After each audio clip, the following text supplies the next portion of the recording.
micron and some Bristol board. I made a fancy comic, and now I am all set to be the greatest web cartoonist on the fucking internet. I'll have a forum and a blog and links from DVD. I'll get reviewed by Websnark, and the William G. The world can be your oyster.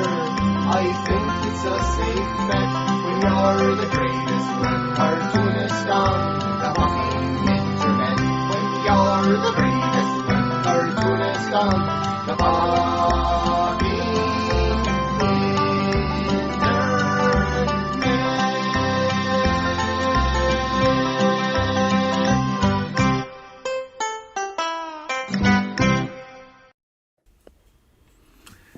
Yay! Oh, hello. Oh, sorry. Hello. Here we are. Good morning, everybody. Yeah, we don't have to have my artwork up, but it's we'll leave it available. Yeah, I'll tell you what. I'll put your artwork in the big panel because that looks lovely. There we go. Okay. Yeah. I gotta get this done. Yeah. Well, work You away. understand. Yes. No, You very understand. good. No, I don't. I don't have a deadline.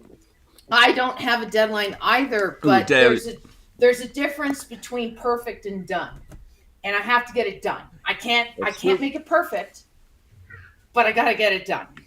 Yeah, so I don't have a deadline either. I'm very appreciative of.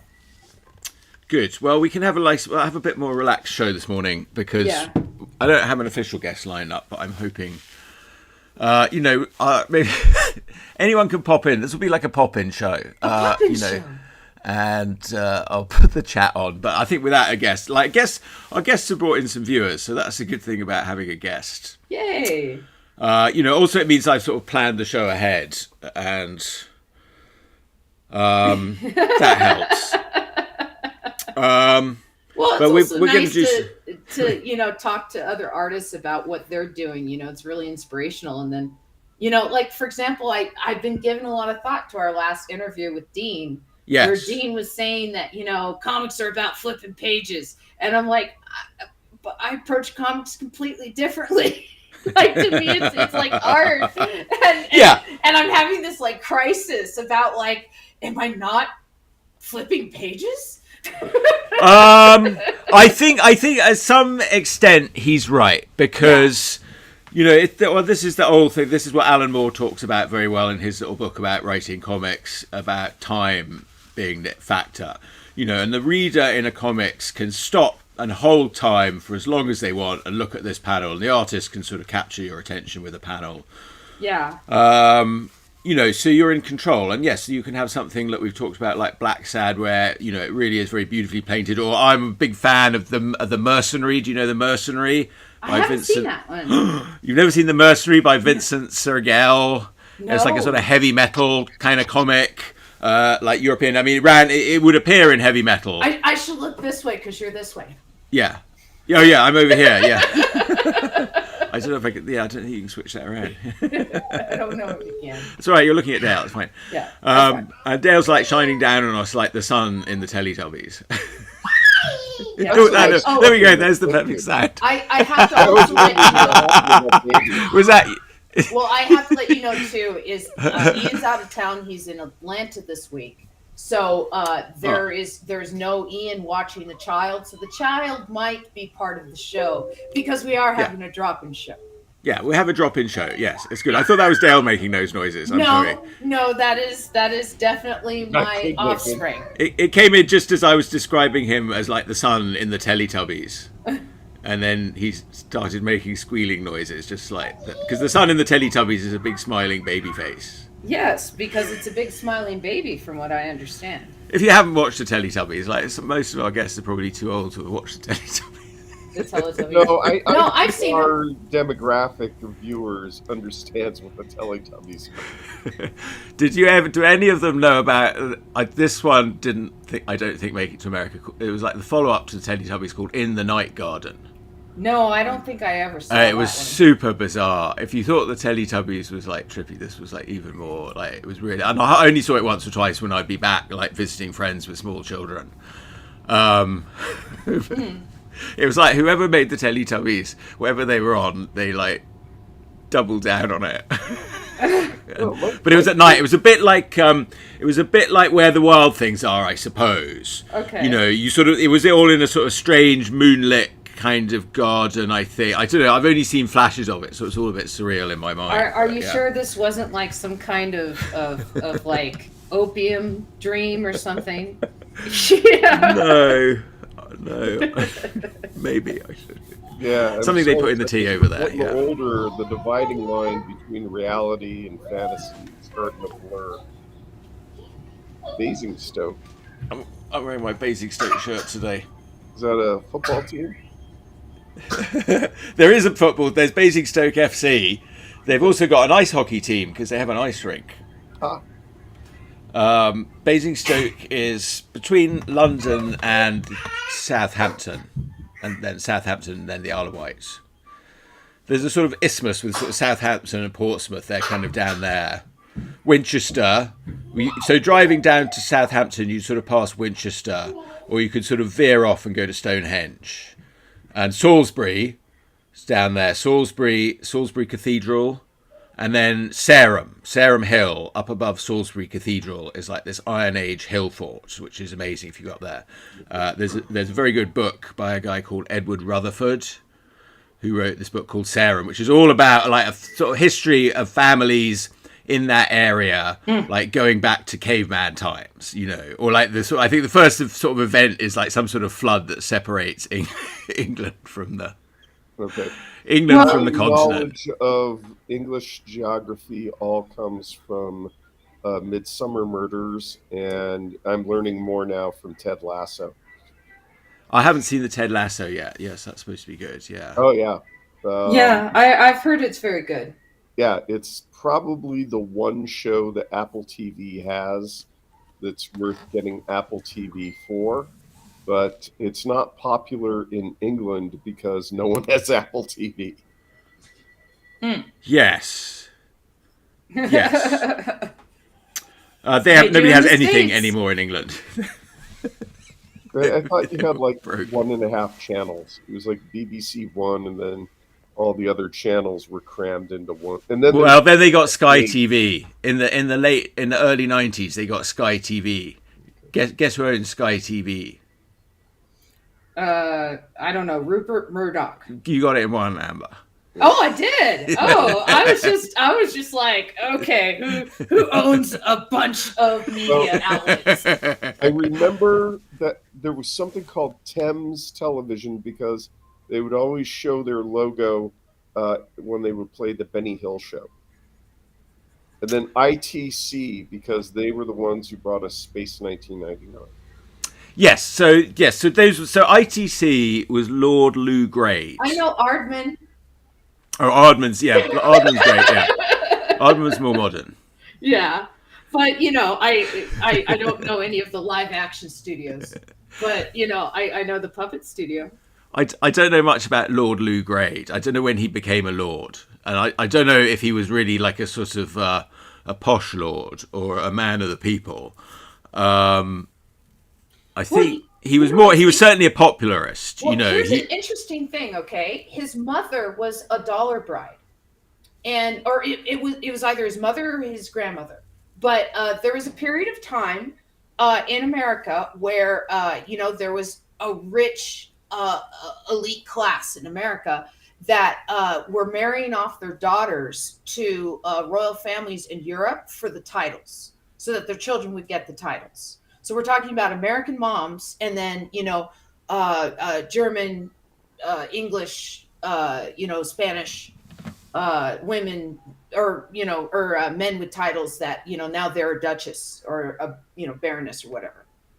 And so so that's where he got his title from. Well, okay, so like Downton Abbey sort of thing. They got the titles, but in return, the British families got an influx of new genes. Yeah, and money. A lot of them had gone bankrupt, and that was one of the factors for marrying off their sons. Yeah. Is it was a new influx of money to basically pay off the royal debts. Yeah.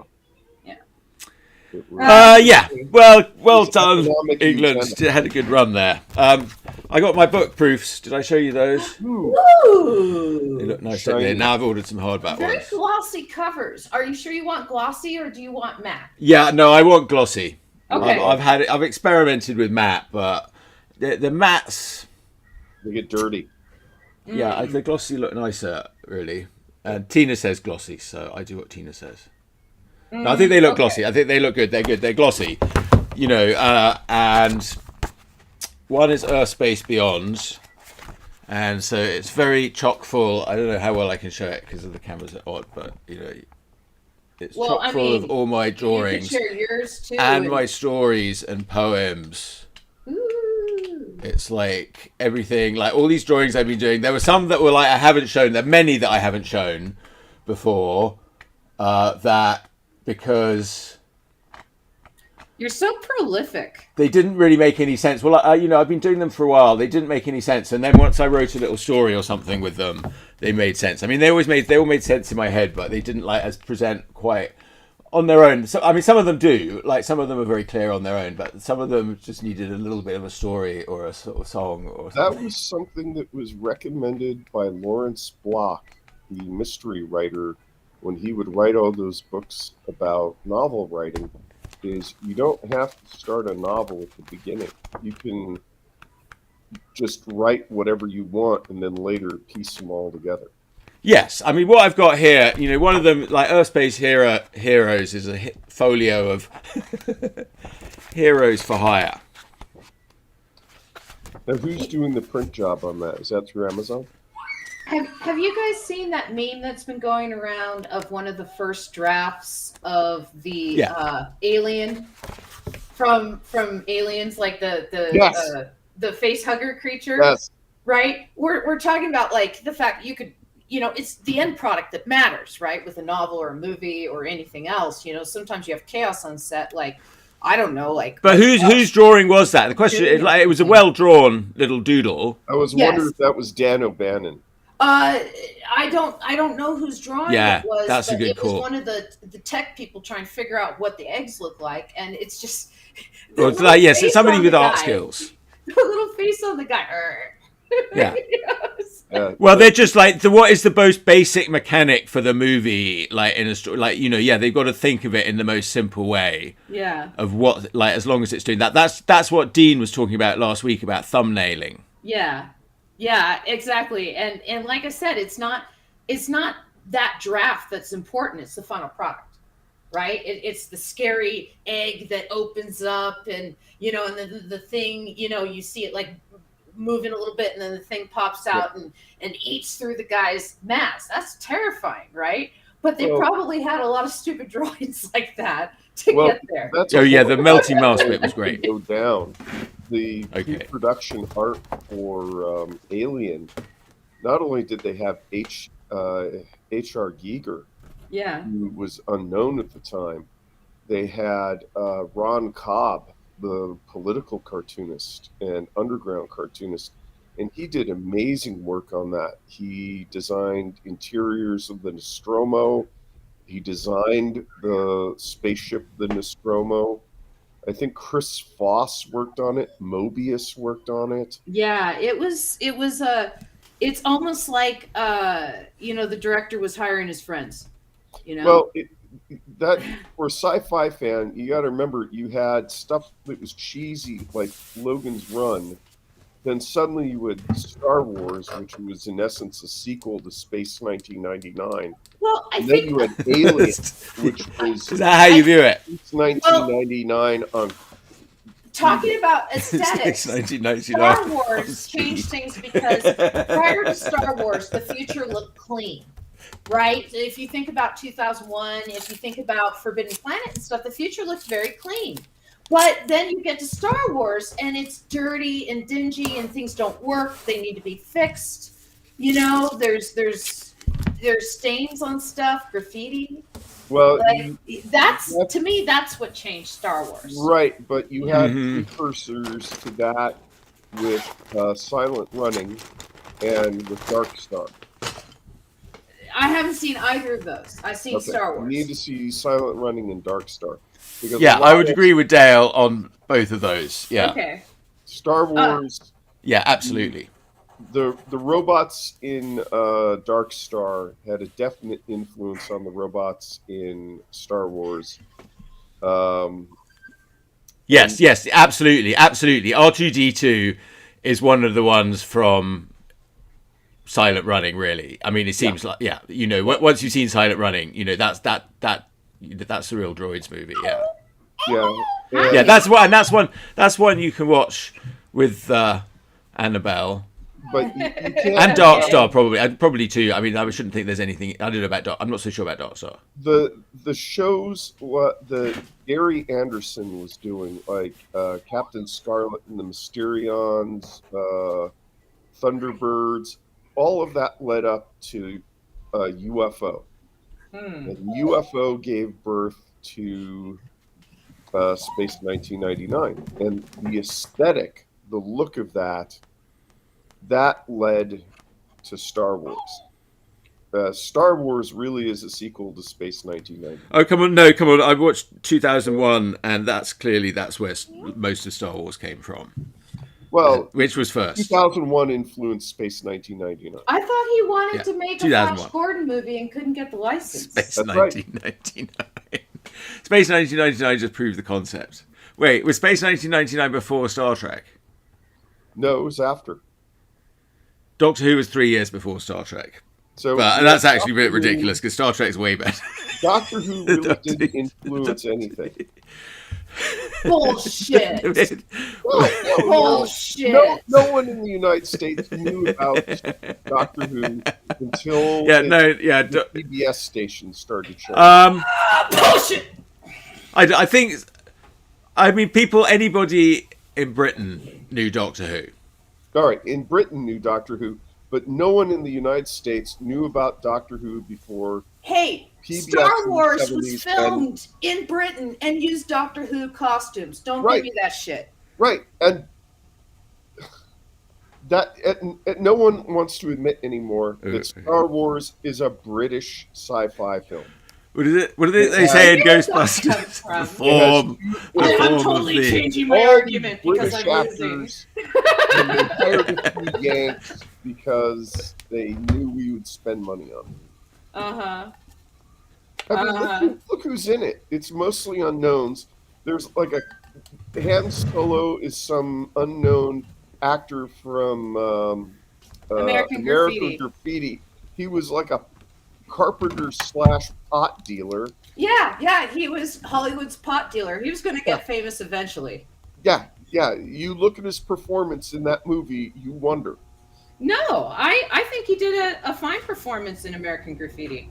He plays a guy who races his car. No, I'm talking about Star Wars. Oh, in Star Wars? Well, I mean, again, he's a space pot dealer in that case. Okay. Yeah, he's a space pot dealer. That's a good point, because he is a smuggler. Yeah. What's he smuggling? They don't say. Shipments for Jabba the Hutt. Spice from Kessel.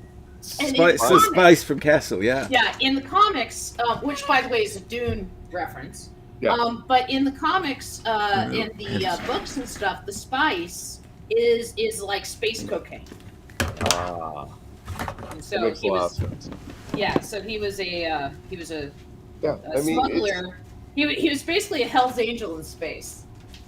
Yeah, and he has like a pet gorilla, and you can't tell me that that's just not a space. Oh wait, no, I was going to go. I have recently come to the mindset of let people enjoy things. No, well, that's nice. No. Previously, I know the feeling. You want to tell them you shouldn't be enjoying that. And I'm just I realize it's not up to me to tell people what they're going to enjoy, or there's going to be new people that will never know about the Marx Brothers. They'll never know about Buster Keaton. They'll never know about even Jackie Chan or Steven Spielberg. Or I don't know about Jackie Chan. Jackie Chan's he's not really on my list. I mean, I like Jackie Chan. I've seen some things, but I'm not like a huge martial arts guy. Yep. When your But daughter grows I up, am. she will. All of the stuff that we think is normal will just be ancient history to her. Oh, I know. I anticipate this. There was a joke on the latest episode of Ted Lasso where Ted Lasso is Ted sending Lasso reference again. he's sending one of the young assistants to his apartment to get a breakup mix CD, and the kid looks at him and asks, What's a CD? What's a CD? Yeah. Hi, baby girl. What do you want over there? Now, Dale, do you want to talk a little bit about ink and pens? What do you know? Like, I'm drawing here with my dip pen. I keep seeing these ads for feud brush pens. Right, I'm going to try and talk and draw here. Okay. Well, the thing is, God, it's been so long since I've taken courses in ink. But like there's these pens that like they have a sort of like a round tip, and Hey, don't. When I was in Los Angeles at the pen show, there were Asian pen dealers there.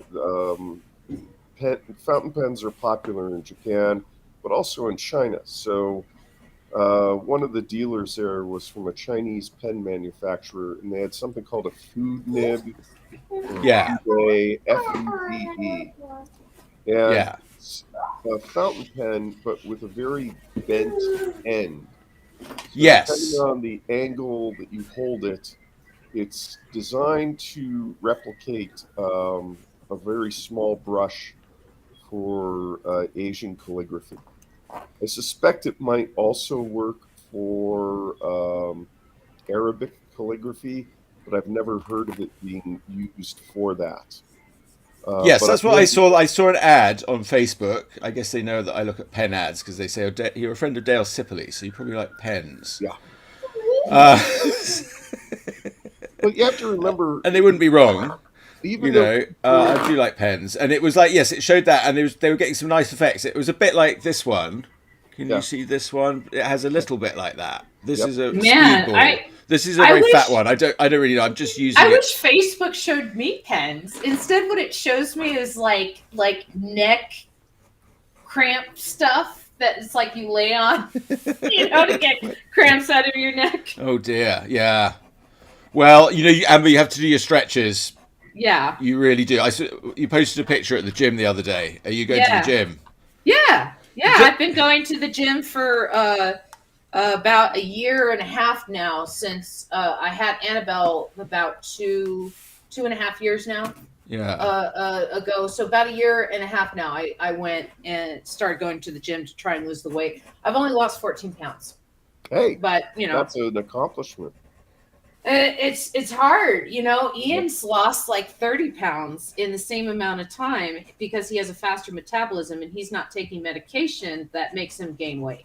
So, that sucks too. Yeah, okay. So, Amber, look, like a lot of it is about sort of flexibility and stretching that I've learned. It's not so much about the sort of lifting the weights and the bodybuilding and the cardio. I mean, the cardio is good, like, get your body. But what's most important is that you're moving the fluids around in your body, really. I mean, you even just like massaging your organs. Your organs are all sort of kind of squishy things.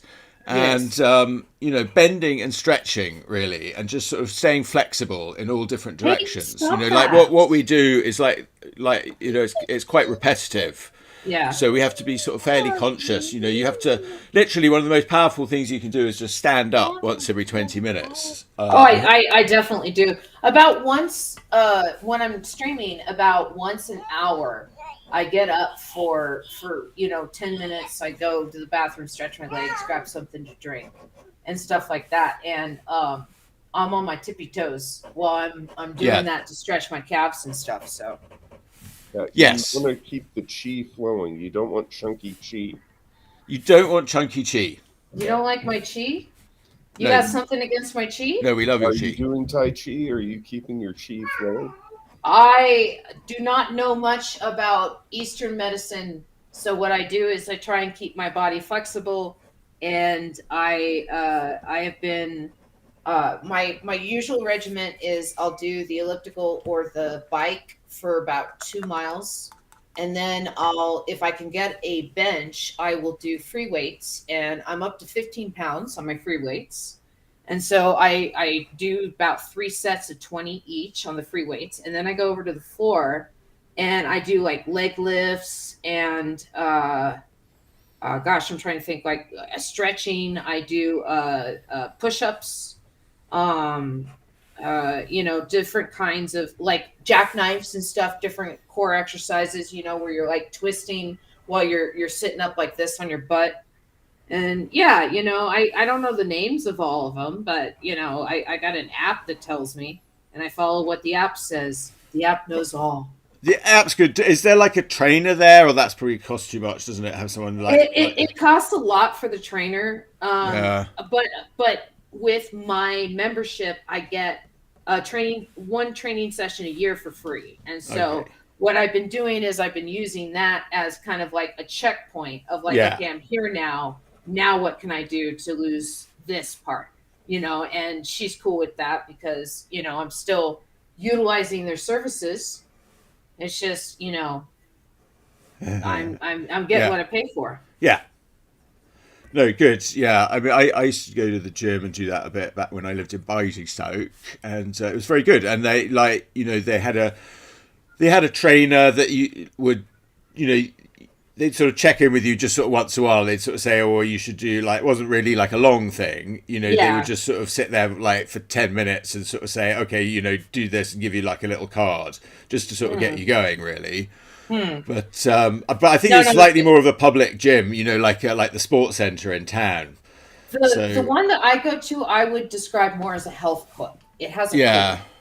Yeah. And so it also has massage rooms and stuff like that. But our membership doesn't include massages. We have to pay for them individually, and I just haven't, But it includes stuff like that. And then it has just included a much larger, where people have the heavy weights, powerlifting area. Yeah. I'm skipping all that and just paying for the massages. What? I'm skipping all that and just paying for the massages. Really? That's true though. It's not that cost that is within us. Oh, by the way, we have Dale's someone talking to us. Right as I was able to join, I hear Jim, and it took me a second to realize I wasn't being addressed. Oh, Jim! Hey, Jimbo! Hey!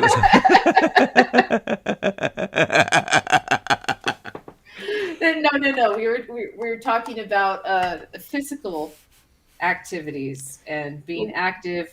Yeah, healthy when you are an artist. Yeah, health is always part of the show. I think. I have health stuff that but yeah, like Dale was saying, like he just goes to the massage, but you can do that. I mean, that's called lazy exercise. I mean, that's the system. I want to get my Chinese medicine guy to come on. He's a little shy, but he really knows what he's talking about. I want to see your like acupuncturist when I go out and visit you sometime. Yeah, absolutely. I'd love to take you. If that helps my back, my gosh, I will love it. Oh yeah, he's amazing. I haven't done it in a while, but it's if you're gonna go, bring a significant other. See if they'll let the significant other be in the room, because they'll have a great time watching needles get stuck into you. Yeah. Jim says, I've been training new hires for weeks, so I haven't been able to join. But today I got to sneak in during lunch. So, thank you. Sadly, you should have been training them to watch the show. The thing with health clubs is you're paying for the equipment, but that you don't necessarily need that. I think that people go to gyms because it helps set up a routine and it gets them away from the distractions. Definitely. They have a kid care at our gym, and that's one of the big reasons why we go there. And Ian and I have discussed it, that it is a place for us to decompress, where someone is taking care of her for an hour, and we don't have to worry about it. And all I have to worry about is lifting heavy weights. Yeah. You know, and that is healthy as well. Oh yeah, that's what I was going to say. You have to be sort of like mindful about the weights. Like repetitions is one thing, but it's more actually, about the control of it, and like, sort of thinking about that, and like again, like all the little sort of movements and muscles and those sort of deeper muscles, like, and really just sort of being sort of quite mindful and consciousness of the sort of different movements you're doing. I mean, you don't want to be it's not about sort of swinging the weights around wildly. Yeah, I suppose so. Yeah, no, that's actually quite sort of important. Yeah, it's about the QD. Really? No, you're supposed to lift with your back, really wrench it. No. If you go all these places, they now all have TVs, and they all have little stands that you can put your phone and tablet on. Yeah. And wireless, so that you can watch something. What you're doing is going to watch movies or TV and make it unenjoyable. No, no. There's a it's fun to watch a show while you're doing your exercise.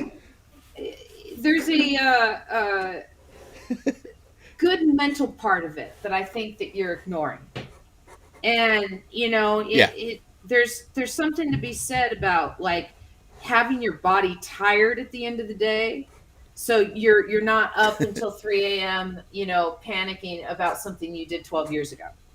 Yeah, but the thing is, if you stay up till 3 a.m., you get the same tired effect. But you're in better shape. You look better if you go to the gym. Okay. Yeah. It just depends how you feel about that. I think you're just scared to be active. No, I'm not. I need to be more active. What's kept me in is the rain, because I like to walk. Because there aren't that many cats at the gym. If I go walking, there's lots of cats. Yeah, well, walking is one of the best things you can do as well. I mean, it's literally, it's moving like there's the 3 gates in your body I was learning about the other day. So like your hips and then your sort of middle back and your shoulders. So when you're walking, you're sort of the gates are swinging loosely, and that's ideal. Yeah, and again, you're walking, you're mindful of your toes. I mean, I can't walk at all. I can only sort of shuffle around these days, but. No, the thing I miss the most about the gyms are the swimming pools, because they're usually gym swimming pools are unlike any other swimming pool, because there's so many people using it. They put so many chemicals in it. I mean, it's almost dry. Ours is a saltwater pool. Oh, you have a saltwater pool. Yeah, it's a saltwater pool, just for that reason. So there's not a lot of chemicals and stuff. Okay. I mean, they still use chemicals in the jacuzzi, and they have a steam room that they clean every night. But the pool itself is salt water. No, I noticed when I was at a gym, you would see the same people all the time in the jacuzzi. Yeah, you see the same people on the same equipment all the time too. So it's the same kind of thing. You see the same people in classes. It's just like card clubs, and they pay people to do that so that other people think that this is a cool gym and they should get a membership. I think that you're seeing conspiracy theories where there's none. I think that there's honestly, I mean, for crying out loud, gyms have been part of human culture going back to Greek and Roman times. Yeah. It's not like something that popped up in the 20th century of like, they're trying to convince you to be healthy. Yeah. Really? So you're thinking that this is the same business going back all these years? I think that people sometimes just like the social aspect too of going to a gym, because there's things like classes, right? And some people feel very embarrassed to go and work out by themselves, and they just kind of want to blend in with the group all doing the same activity. I've seen that. I've also seen where there's this one girl that I have, she and we started around the same time, and she has lost something like 100 pounds in the time that I've lost, but she started at like 500 pounds. When she came in, she had to use a walker, And now she's not using a walker anymore. She's walking around by herself. She's to probably like the low 300s. So, she might have lost more than 100 pounds, but she's looking so much better than she did.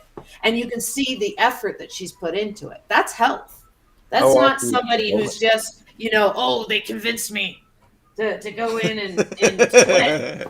That's somebody who probably had something like a heart attack. And all cults, Amber, offer you like some basic self-help going in. You're lost and confused. I'll give you some basic self-help to get you going.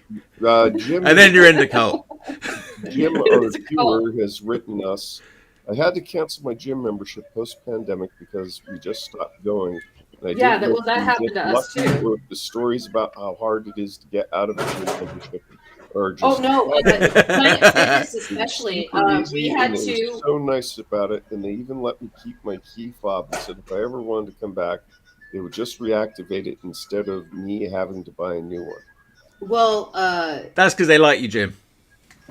The Planet Fitness that we're part of, their whole policy is you have to cancel in person, right? But you can't cancel in person during COVID because there's nobody there who's a person. So they weren't canceling anybody.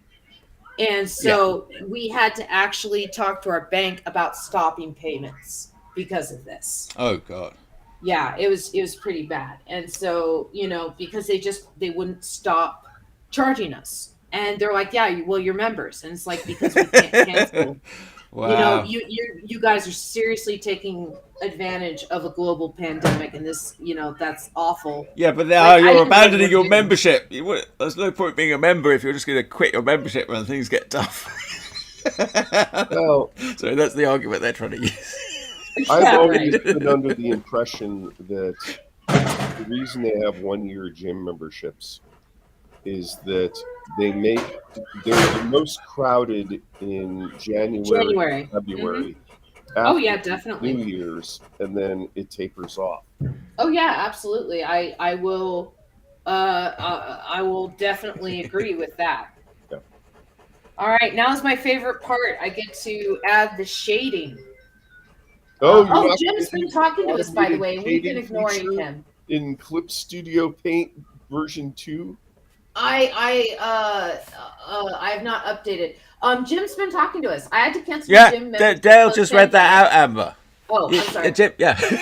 That's got to be something about how the franchise was running things. Ours was super accommodating about it and was also Planet Fitness. Okay, sorry. Yeah. Well, see, Jim's not a troublemaker, Amber. That's why that happens. There's Amber, they saw you coming. Sometimes. So many gyms now because there's so much open retail space. There's all sorts of large-scale fitness centers, and now there's smaller fitness centers because there's empty retail space that has cheap rents. Yeah. I think that for a lot of the retail space, or I should say commercial space and stuff, that was no longer rented out after the pandemic should become housing, cheap housing for people. Like, for example, here in Colorado, 16th Street Mall is dead now because there's no stores or anything there. They got all these high rises around it that used to have a bunch of businesses in them, and they're not there anymore. And so it's like, turn it into housing. Well, they'll tear it down. But the question is, with what they put up, will it be cheap housing? Which is unlikely because expensive housing makes more than cheap housing. Well, okay, so then we're talking about like when they make really tiny housing. I mean, there's some of that going on in Colorado and Denver, isn't there? Yeah, there's some tiny houses. Yeah, that's a problem because as people become more obese and we shift to tiny houses, there's going to be a point where they can't get any smaller until we do. Okay. Well, Amber, you and your husband rent an apartment, right? Yeah, we do. Okay. But we're looking into buying a house. Do you find that the place is bigger? What do you mean finding it's bigger? Well, Bigger you than said that what? you lost 14 pounds. Do you find your apartment bigger now? I Dale, I don't. think that's an offensive question. Yeah, yeah. You kind of never ask a woman about her age or about her You weight. told me that you lost 14. Yeah, but then you're asking personal questions about it. Oh, It's like, God. All right, I apologize.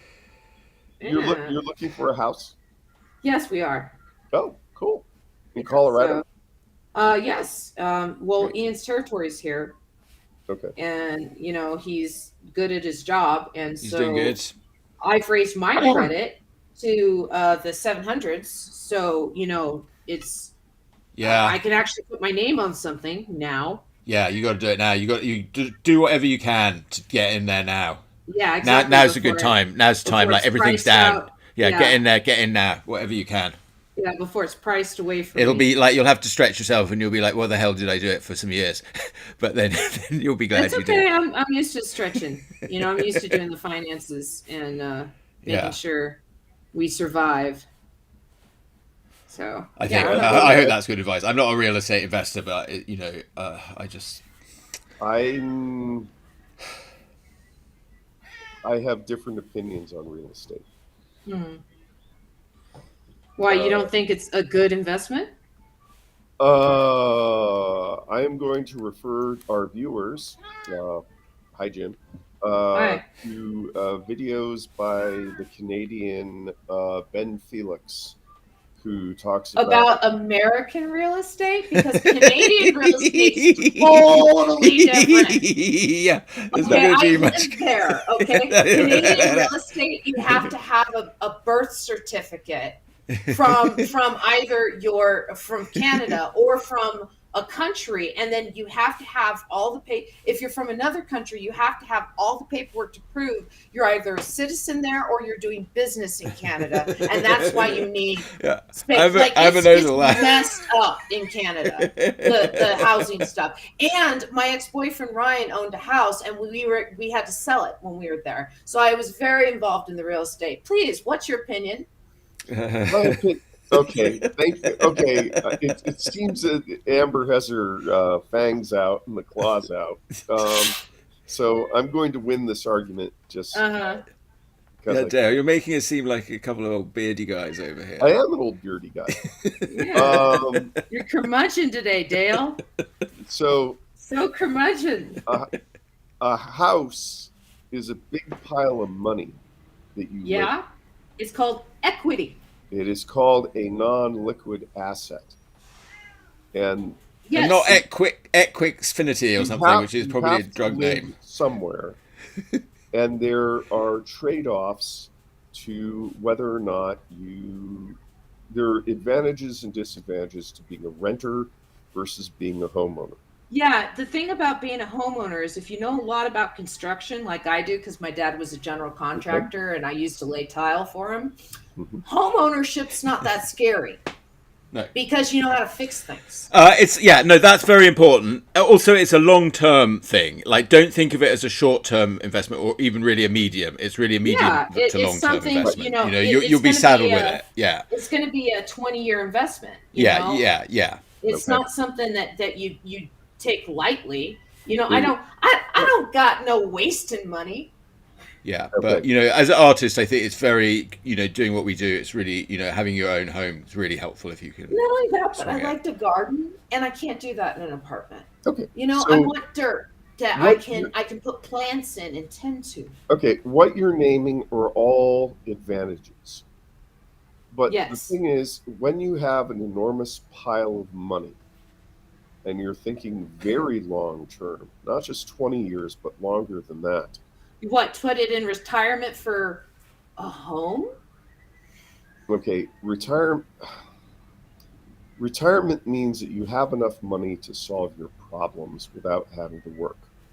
And the question is, if you put the Sweetie, money... I'm an artist. I am never going to retire. I'm going to die at my art table. Okay, and because the Social Security programs have been completely gutted by Republicans and stuff like that, they probably won't be there by the time I'm going to retire. Okay. So you're talking about like, well, you got to retire and stuff like that. That's your curmudgeon, old beardy generation. No, it's a fact of life, because there reaches a point sometimes where, either due to black swan events, you are no longer able to work in a certain profession, or due to your health, you can't work in a certain profession. So Yeah. the thing is, you're putting a large amount of money into a non-liquid asset. Yeah, and when you sell that non-liquid asset, you pay back the bank, and then you get back whatever you paid the bank prior to paying back the bank when you sell it. Okay, so if you hold on to the asset for 20 years and you pay the bank, say $300,000 over those 20 years, and your original loan was, say, $400,000, there's interest added to that. So over time, you probably owe about $600,000, right? Well, you sell it for its new value of, say, whatever it's appraised for, 500,000, 600,000, 700,000, $1 million. If you're out in California, where some of that, like, for example, my parents bought their house for 80,000 and they sold it for $500,000, right? That's the investment. And then you take your big pile of money and you retire. Okay. Now, the question is, that big pile of money. Yes. And if you invest in a house, you won't have to pay rent, but there are other costs. Yes. So the question is whether or not it is wiser to put the money into that non-liquid investment, or to put it into a different type of investment and rent. I do not agree with you. There is a lot of thought that it is always better to own property, but that is not 100% true.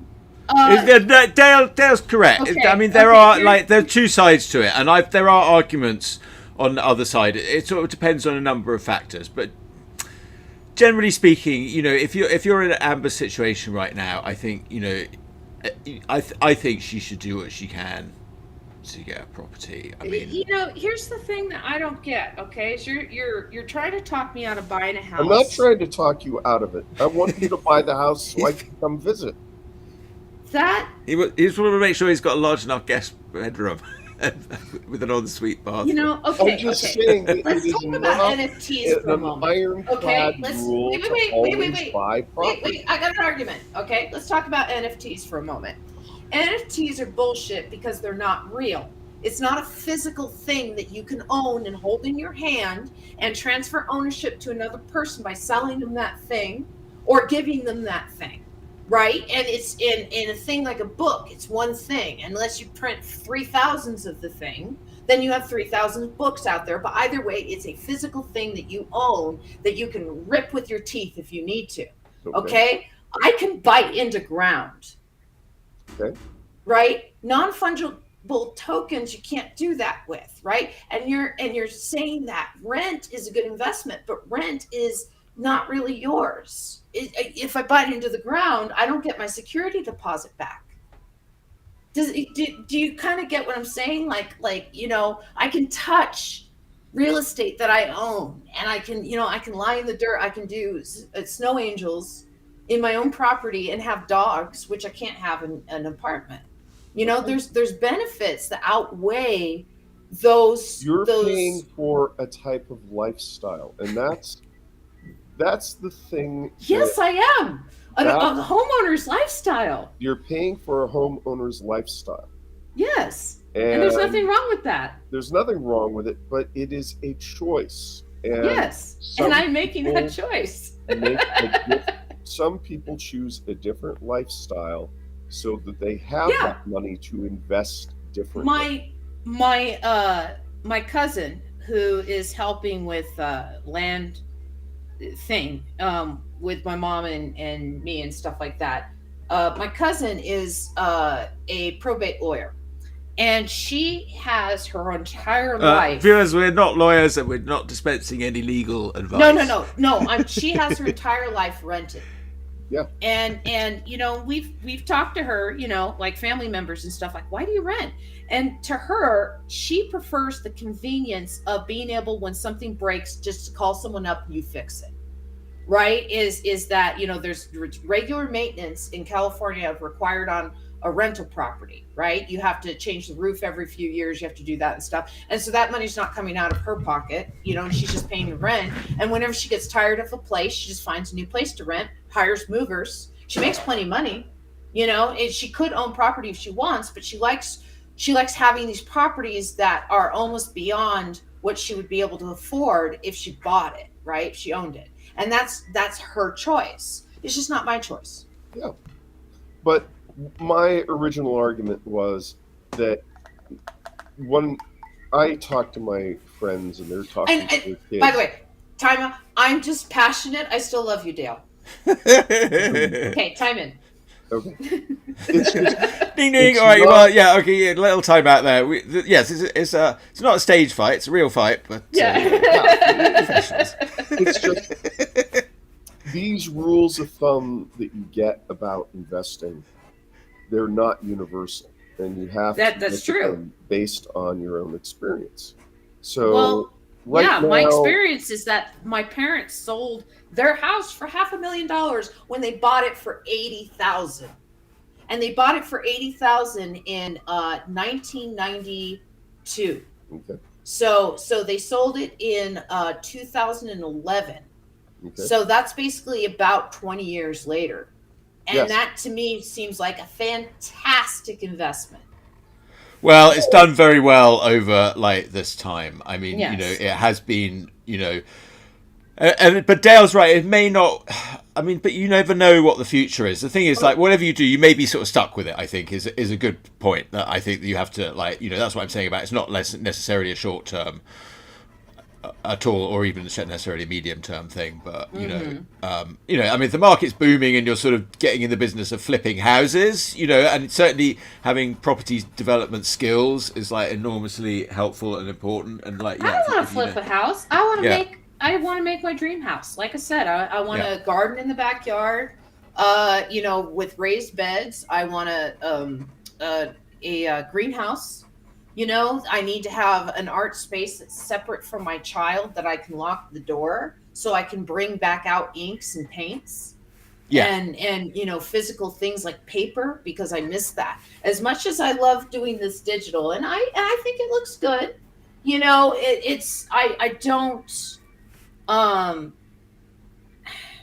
I miss the feel of art supplies. Yeah. So yeah. Yeah. I mean, location with real estate. Mm-hmm. That's the thing. I mean, you want to get the right property, but I think you also probably want to get a blank canvas. So you need to get a bit of a fixer upper. I mean, if you're really thinking of my dream house, saying that, then you're doing Amber Greenlee builds her dream house, which is fine, but that's a long term project. Yeah. Well, I'm not talking about building the dream house. I'm talking about, because my dad was a general contractor and my grandmother was in real estate for 40 years. And so, growing up, aside from laying tile, I would also go in and clean up my grandmother's properties before open houses. And I helped my grandmother a lot with her real estate and everything. And I learned a lot about real estate from her. And I learned about looking at the bones of a property. Yeah. And you're right, location. You have to see how far it is from a freeway. You have to see, the water line, the power lines. You have to see, is there an HOA, with the property? There's all these factors that a lot of buyers don't think to look into that I know will help me reach that dream home. I know when we were looking at properties, Tina's like, oh, well, I don't like the wallpaper. No, sweetie, that doesn't matter. You can paint the wallpaper. Yeah. You can paint the wallpaper. It's fine. You can do that. No one's going to stop you from painting the wallpaper. Yeah, it's the bones of the thing. Yeah, it's you can see, okay, can I do something with it? I mean, I don't know a lot, but you don't need to know a lot. You need to know enough to know when you need to get somebody in who does know. But yeah, at the end of the day, but yeah, it can be, it can be a struggle though. But that's fine. You're young and you parenting and all that. Life's busy. Try. I'm not that young. Well, you're not that young, yeah. I'm only 10 years younger than you guys, so not No, that young. you're a little younger than that. But yeah, how old were you? How old were you? I'm turning 40 this year. Okay. Well, you're a little bit younger than Tina. But really? Yeah. So. Oh. When Tina gave birth. When Tina gave birth. Sorry. Oh, yeah. okay. Sorry. You're a lot younger than Tina. Yeah. Dating your college student there, huh? Yeah. No. The opposite. Okay, let's see. I have to. Okay, I'm looking at it. What can I do? But yeah, that's like, you got to get on with it. That's all you got to do. Yeah. Let's see. I think what I'm going to do is see if I can darken this a little bit and make it a little bit more prominent, the shadows. Because to me, it still looks a little washed out. And I am also going to lighten everything by probably 10 or 20% when I'm done, because I do have a tendency of painting dark. But it's an inside space, so it has to be dark. Are you going to do any gradient overlays to direct the eye to centers of interest? That's what I'm doing right now. Yes. So. Sorry, your screen is about the size of a postage stamp on my laptop. That's okay. That sounded very like a passive-aggressive art director there. Oh, I'm sorry. I'm sorry. Your screen's too small. I like our relationship. Yeah, just show me on the doll where we hurt you, Dale. I don't want to. I don't want. I'm not the one with the deadline. I'm not hurting.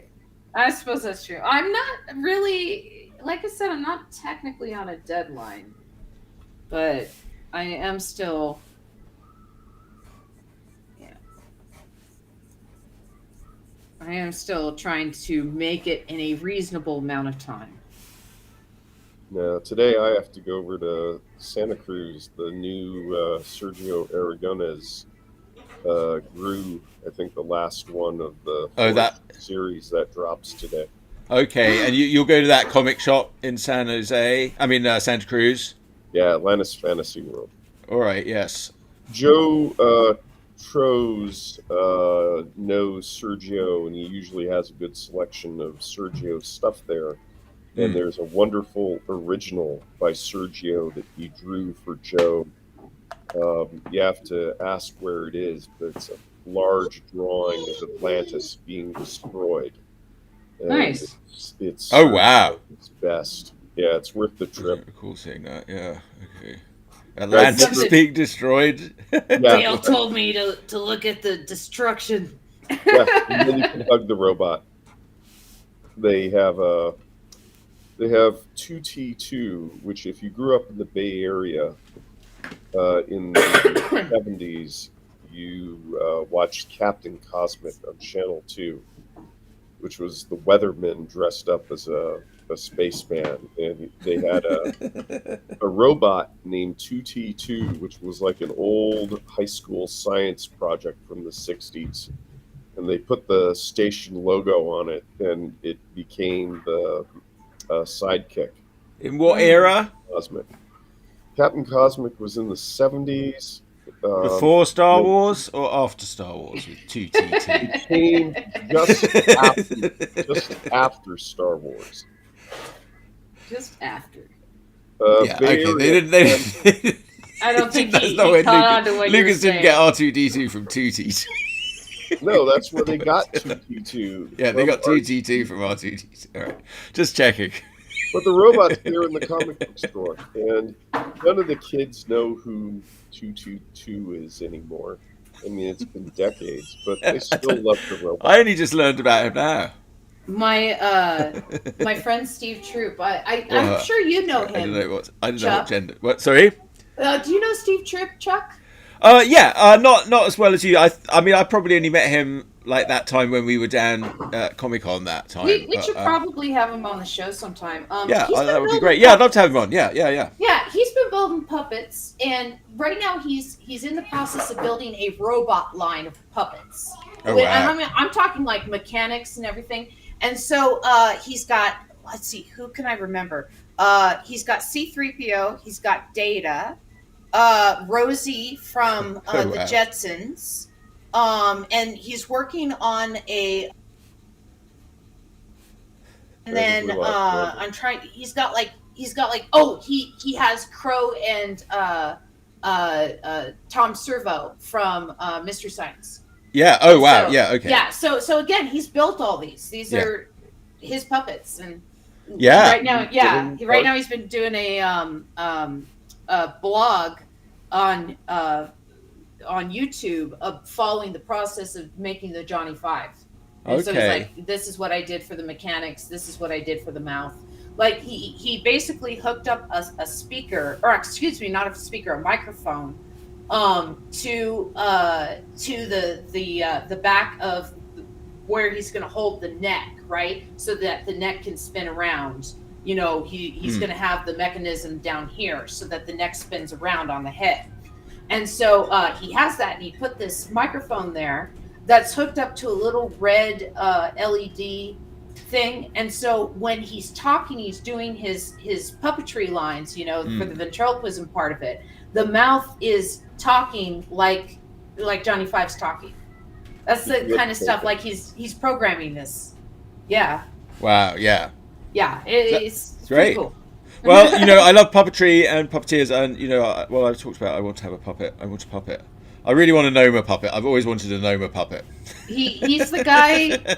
I think he's the guy to talk to about puppets, because you know he's done every amazing puppet thing that you know I've ever like really been amazed by.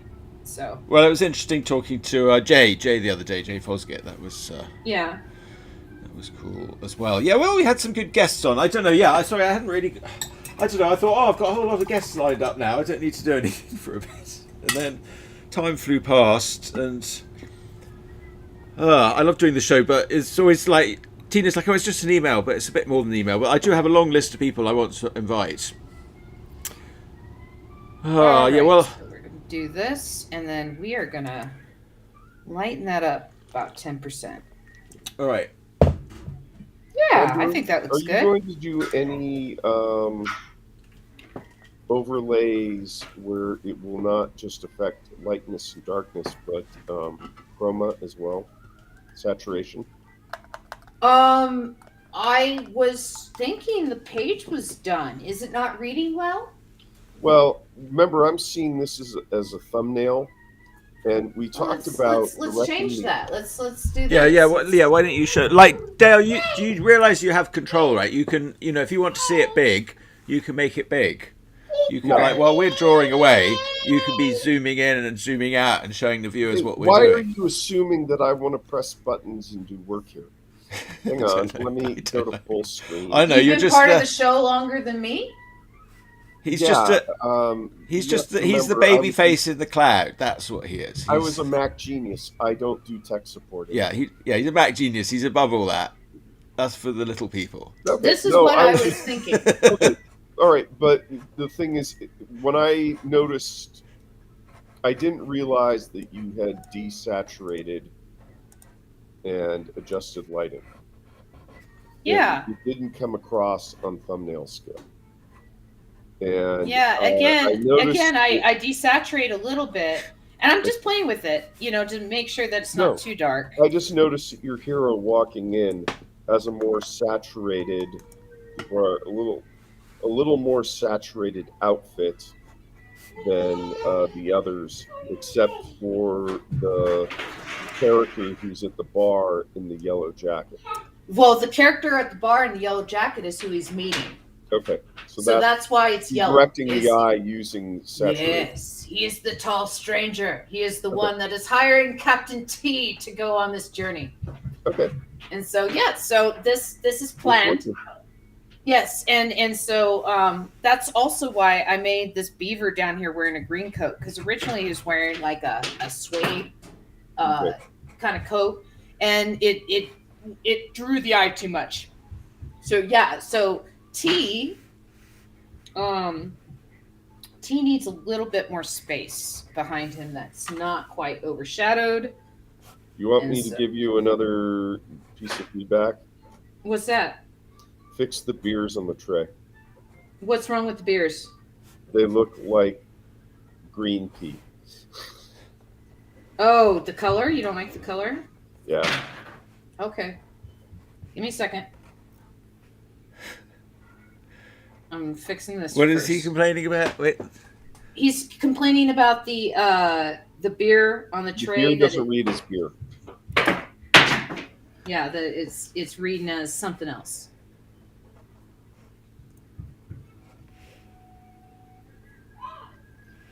Let's see. Okay, let's do that again. This is the dodge and burn tool. No, I'm just using the eraser. Oh. Yeah, this is my overshadow layer that I'm working on right now. And then this is my colors. So you can see how bright my colors are without the overshadow. So it's meant to be a little muted, so it looks like this dark, dingy bar. That's kind of what I was going for. So let's see. It looks great. Oh, you're just saying that. No, I think it looks lovely. Very good. You're just saying that. I'm sure when I get off, you're like, my God, she's wasting all her time on that. I would never do. I I never do. I a never little do bit that. more. I know what it's like. I know I've wasted all my time on all sorts of things. So I don't want to tell you. Yes, child. Oh, did you discover Daddy's guitar cables? Oh, excellent. As long as it's something she can't break or is throwing in the toilet, I'm perfectly content with that. Yes. So Working in the coal mine. I think I'm almost done. There's a couple of touch-ups I need to do. And so we're gonna. This is fun. Yeah. I feel like there's something else that I had to talk about. Oh, Get a camera because I can't draw and have my head up. Well, you can get a camera and draw. Well, not at this moment. I guess I'll have to go buy one. Yeah. I mean, I think you could get a camera and draw. I like seeing your drawings on Facebook. I don't know if I can. I don't know if this can take my camera feed and also share screen. yeah, no, it will. Like the Restream will let you add a camera. Like there's a plus. It's sort of the plus with a little new on it. What I'm doing is I'm sharing screen. Oh, so are you talking about that little plus button that says new? Yeah. That will let you add a webcam. Yeah. Okay. Yeah. Do you want cat cam? So I'm going to add. I'm going to add. Yeah, you can bring your producer. You can bring the producer on. Now, what do I want? Do I want extra camera or presentations or local video? Extra camera. I'm hitting extra camera. But now it says, please connect more than one video input device. It means well, you don't have another camera attached, it's telling you. Oh, what I was wondering is, can it share screen and still use the camera? Yes. Oh, share screen is a different thing. Share screen is the other one. That's like with the little screen with an arrow in it. Right, but it won't also show my head, will it? But like, I just remembered that I've got something to share. I've got something to share. Okay, wait a minute. So, Amber, you're just using share screen and your camera. Yes. I'm going to try it. So you're going to work in Clip Studio Paint? Yeah, I'll probably draw a wiener or something. So I want to share my entire screen? No, I want to share a window. I want to share Studio Paint. And okay, what happens? Do I actually? see myself, and no, I don't see me or what I'm supposed to be. Oh wait, it's in the back room. I guess somebody has to let it in. Oh my gosh, there's a mass Oh shooting yeah, in East High School in Denver. yeah. Can somebody can you, Amber? Can you let him in? It's so hard for me to do anything on this laptop here. Yeah, I'm sorry. Yeah, let me let him in. I'm sorry. There was a mass shooting at East High School here in Denver. Oh no. You guys may want to reorganize how the screen's laid out. Okay. Yeah. No. Let's do this, and then what we'll do is I'll put myself down here, and I'll switch these two, and there's our screens on top. Yay! Yay! I helped. I have to draw something now. Darn it. Yeah. Now you have to draw something. Oh, what do I draw? Well, I'm drawing my favorite Doctor Who assistants. I'll draw something. I think I am done with this page. So we are going to save it. And then we're going to save as, and save as, and save as. Save as. I have I save it as tips for the book, and then I save it as JPEGs for the online upload. And so, yeah, so that's what I'm doing right now. And so, yeah, the reason why I've started making them like, I'll color them, and I realize my screen is light shooting into my eyes, right? Yeah. And so I printed it out because I wanted to see what the colors really looked like. And I realized I was going way too dark. So I played with it, and I realized 10% is about the level between the print and the screen of what I want it to look like. And so I color it, and then I lighten it to 10%. It tends to print out pretty well. Yeah. So you feel that you need to proof on a print versus having your monitor calibrated in order to get an idea of what the color looks like? Well, I have calibrated my monitor, and it's calibrated for as close as possible, but I don't have a printer right now. So it's not like I can print something out, adjust, print something out, adjust, print something out, adjust. I had to take it to the printer with a flash drive and say, hey, print this out for me, and have them print out, and me go, ooh, that's too dark. And then I didn't want to pay the fee to use Photoshop there to tweak it. So what I did is I made different gradations of lightening the color. And so I did 97, 95, 90, 85, 80, and 70, right? And I wanted to see if 70 was closer. 70 was way too light, and 97 was still way too dark. And so I was like 85, 90, 85, 90. I still want it saturated. I'm going to go with 90. So that's the 10%, off. How did you calibrate your display? Are you using a spider or one of those devices? No, I just did calibration with on the monitor, the Huion calibration. Okay, so there's soft. You're not using an optical camera of any sort to. No. Okay. No, I am not. I'm sorry.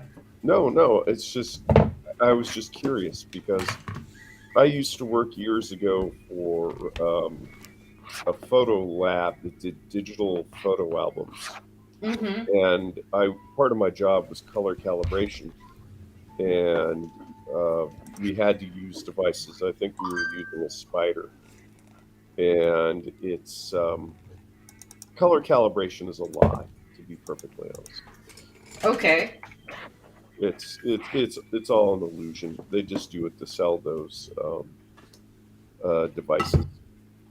Well, like I said, I tried to calibrate mine where it uses software, and you tell it like, I want cyan, I want magenta, I want this color, and you either load hex colors into it or the Pantone color, and then you put what you think the color is right on the screen, and then it calibrates, it cuts it in half, and then it calibrates on the other side what it says the color is. And then, you can adjust it to high, or you can trust what it says. You didn't spill ink, did you? No, I spilled water. It's clean water. Water's not too bad. I was about to get colouring. Damn it. Too many different things going on at once over here. You'll survive. You're strong. Okay. Okay, let's see. Yeah, not ink. And I can spill over here. It's fairly waterproof and doesn't really. I'm working on the next page. Oh shoot! It's gonna go in the electrics. I better be careful. Yeah, hang on. All right. All right. My daughter's saying "uh-oh" because she heard you say "uh-oh." Yeah, uh-oh. Uh-oh. We got a flood. Yeah, uh-oh, she says. Uh-oh. Like the Teletubbies. It's getting more and more like the Teletubbies every minute, this show. Let's see. Open. Oh. Bother. What am I doing? Where is my script? There's my script. Okay, we're doing that. Bam. Come on, open. I believe in you. You can do it. Right. Well, Dale, if you're going to be a cartoonist, you have to consider your relationship to the audience. This is one thing I've learned recently about comedians. Like, all jokes are dependent on the comedian's relationship with the audience. That was the thing I hadn't really considered. Yeah, I suppose, like Louis C.K. did some awful things, and people don't seem to care. I know there was one of his episodes, like in his later seasons, which, like, Tina really loved him, but she was like really going off him by the end. And like, he did this one where he was like masturbating in front of the show, in front of everybody. And then when they caught him, you're like, okay, he did that on his show, basically. He's done it in front of the whole country, so why are we worried about it now? Yeah, I guess. No, well, I guess he didn't do. Yeah, we should be worried about it. Just say we weren't worried about it when he was doing it on telly. Well, the problem is there's so many stand-up comedians now. Some of them think that they really have to push the envelope in order to be noticed. I think he was just horny. Honestly. Because one of the incidences is he trapped a female comedian that he had previously approached to have sex with. Yeah. And he trapped her in a green room and then masturbated to her. Yeah. And I just want, I want you to see. Actually did that or mime it? No, he did it. He took it out of his pants, according to her. That's not a good move. No, it's not. Guy. No. I know, it's not. I don't know how that got on his repertoire. Somehow. I mean, I don't know. I think seems usually obvious to me. There's not many women who's going to be very happy with you if you do that. God, I can't draw for squat. I mean, what's he thinking? She's going to go, thank you. It's like he wanted to get in trouble or something. I think he couldn't hack it. I think he couldn't hack the fame and stuff. He's sort of had a whole life of not being famous. Or not very, and probably, being miserable. And then he sort of was very successful. And I don't think he really knew what to do with it. And it's like he became a bit self-destructive. Because his show, like, he could have kept going and he could have just kept phoning it in. And kept raking it in for a long time. But he had to be really experimental with his show until he was really trying to offend everybody every way he could. And the longer he did it, the more offensive it got. There's some things on his show that I actually liked, but it put a bad taste in my mouth. when It did, yeah. When all the shit came out about him, and it's like, man, I actually liked his humor. Yeah, I mean, I was amazed like where he was going, but I was, it was pretty bad. So I feel like he had a sort of self-destructive urge, and doing something like that. I mean, it's so sort of like, what were you thinking was going to happen? Yeah. She was going to say, "Oh well, let's rekindle our romance." Did you read my "What you think was going to happen"? I posted on Facebook the other day. Oh wait, no, did I? What did it say? No names, but I have a friend who has an OnlyFans account. I wrote you back on this. And so, yeah, I read yours, and so does her 27-year-old daughter.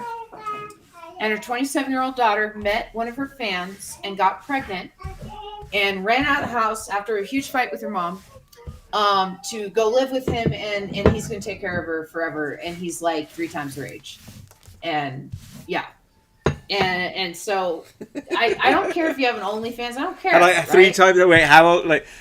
How old is the daughter? She's 27 and he's in his 60s.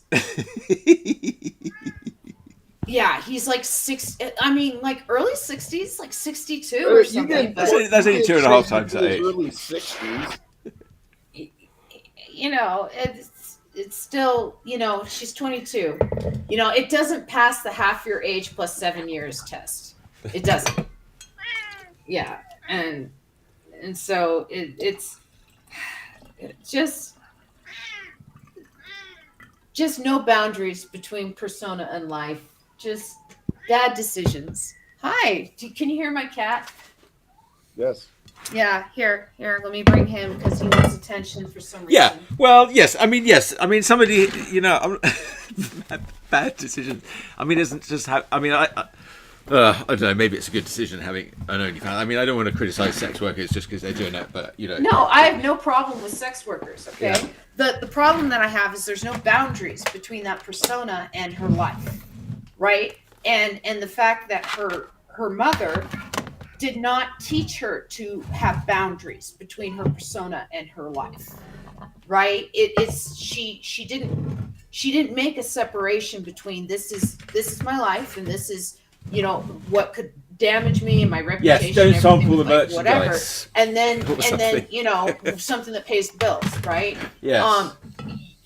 Prostitutes use fake names for a reason. So do strippers.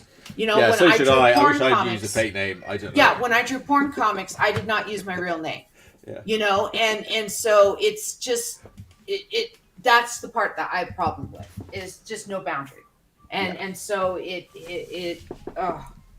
oh girl. Oh girl. Well, I think my response to all of that was wise and well written. I think I have to go and reread it again. Hang on, I just realised I was drawing on Bristol board. I was going to use my watercolours, but now I'm like, oh wait, the watercolours aren't going to go very good, so I'm going to get my markers. I'll be I'll be right back. Hang on. And then there was 2. Quick, while he's gone, let's take over the show. Yeah, we can talk about cannibalism and Zardoz. Oh, always. Yeah. Oh. No, so she's 28 and he's in his early 60s. He's in his early 60s, yeah. Yeah, that's not going to end well. No, it's not. And no, it's not. It's not going to end well at all. And so, let's see. I'm trying to thumbnail and talk at the same time. It's just not easy. I guess I could talk. I haven't drawn in a long time. I haven't been feeling good, but well, the only way to get better is with practice. Yeah, that's true. You know how you get to Carnegie Hall? Take a cab. Yeah, practice. Yeah. Who was it that said that? Was that Miles Davis? I don't know. He was playing his horn, so I don't know if it was Miles Davis or if it was Louis Armstrong. All right. But it was somebody playing an instrument when the guy asked, how do you get to Carnegie Hall? Practice, man, practice. All right, I'm going to go big I for hear a you, second. buddy. Are you hungry? Is that why you're yelling at me? There you go now. Oh. I got a very needy I cat hate here. this thing so much. You know, I've watched Sergio Aragonés and Matthias Alderson draw without any underdrawing whatsoever, and I just That's fine for them, but I need underdrawing. yeah, I hate them. No, Well, don't this is hate without 'em. underdrawing. You know, I say that, and I now know that it's probably going to get back to Sergio. Oh. Let's see.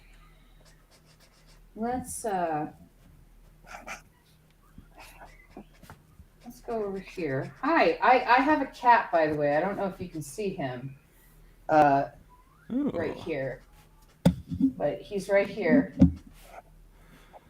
Hello, kitty. Yeah, I think it's a shame the cats can't be listed as art supplies for the IRS. You should be able to write cats off. You know, there was a oh, why did that get duplicated? Okay, there we go. There was a guy who wrote a physics paper, and he realized throughout the whole physics paper he had put we instead of I, right? Mm. But he wrote it by himself, so he put his cat as the co-author of the physics paper. Cool. Yeah.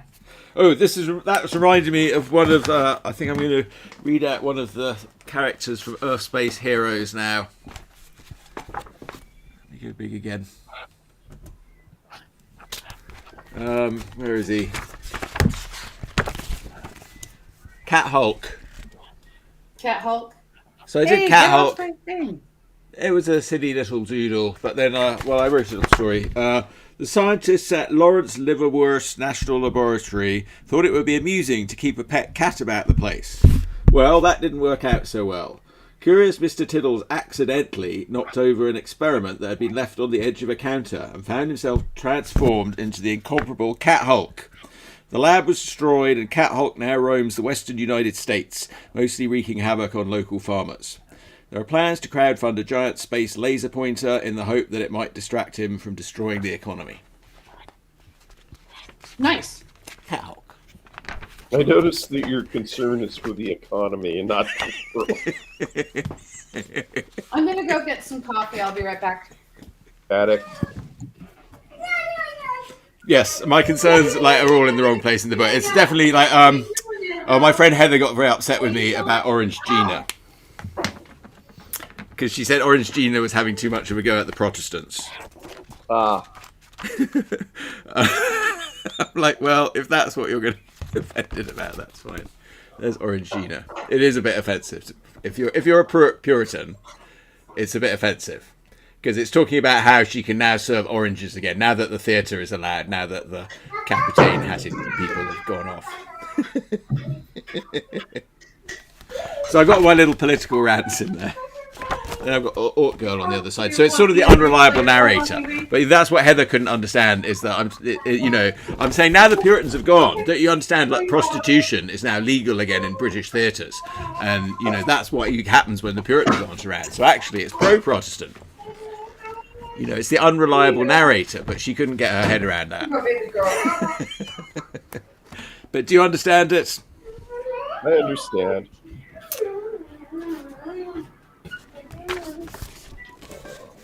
Pissed Off Princess and the Patriarch.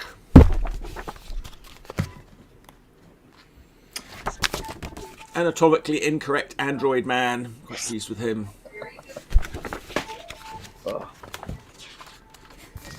Ugly Erica. I can't draw a sword with a Sam.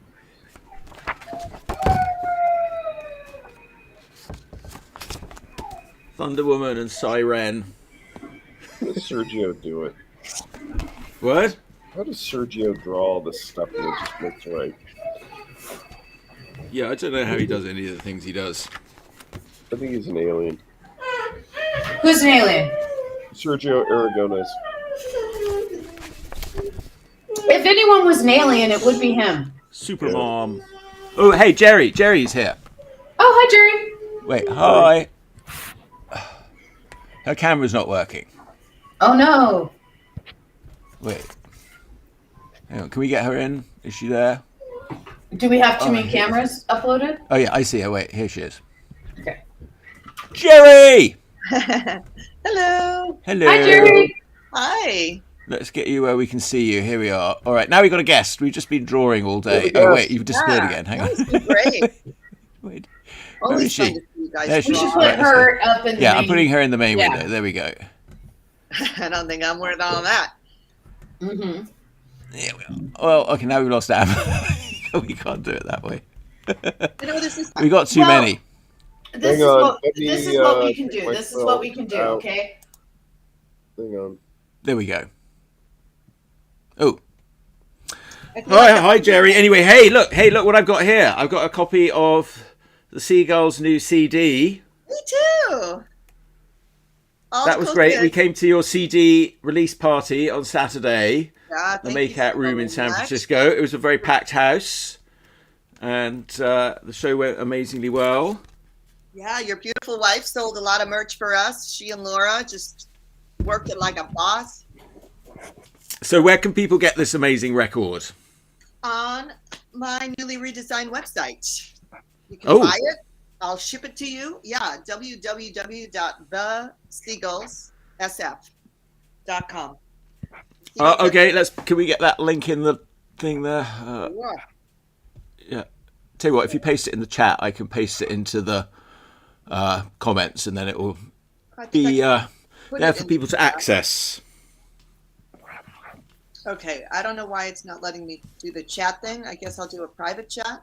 Yeah. Go in the private chat there, yeah, and then I'll copy and paste it, yeah. Okay. Well, we're having a just general discussion here this morning. I'm drawing my favourite Doctor Who assistants. Amber's working on a comic. I'm goofing off. And Dale Amber- is... Here we go, got it. Wait, so now on a computer you do Control-C... Command. Oh, sorry. Command... Wait, no, Control... Mac. V... Wait, Control-V. Yeah, no. Yeah. Command on the Mac, that's what... This is my son's old laptop that I've rigged up, and it only has trackpad, and I've got it weirdly high because otherwise the camera just Kind of like my does ride the symbol same last Saturday night. It was weirdly Yes. high. Yeah, it was really sad. It was a sad show. Was it? So Amber mentioned a Facebook page. I'd love to follow her on Facebook, but I don't see her Facebook account handle thingamabob. Yeah, Amber, It doesn't what are come you up- on Facebook? Can she hear us? She turned herself off. We can't hear her now. We can see her drawing. Can you make your microphone come through your drawing? Or I can show hear you guys. Yeah. Yeah, I can hear you guys just fine. I just didn't realize it cut off my mic too. You can. I think you can do it if you make your mic come through the drawing. Well, I don't know. It should be possible. Stay with us, Amber. Amber, what's your Facebook? So I have this one, which I put in the private chat, which is that's my website. But Panel to panel. If you search for that on Facebook, you'll find me. I'll And stick then that in the comments and then too. my name is just me if you just wanted to friend me, and like Glitch. I don't have like a crazy name.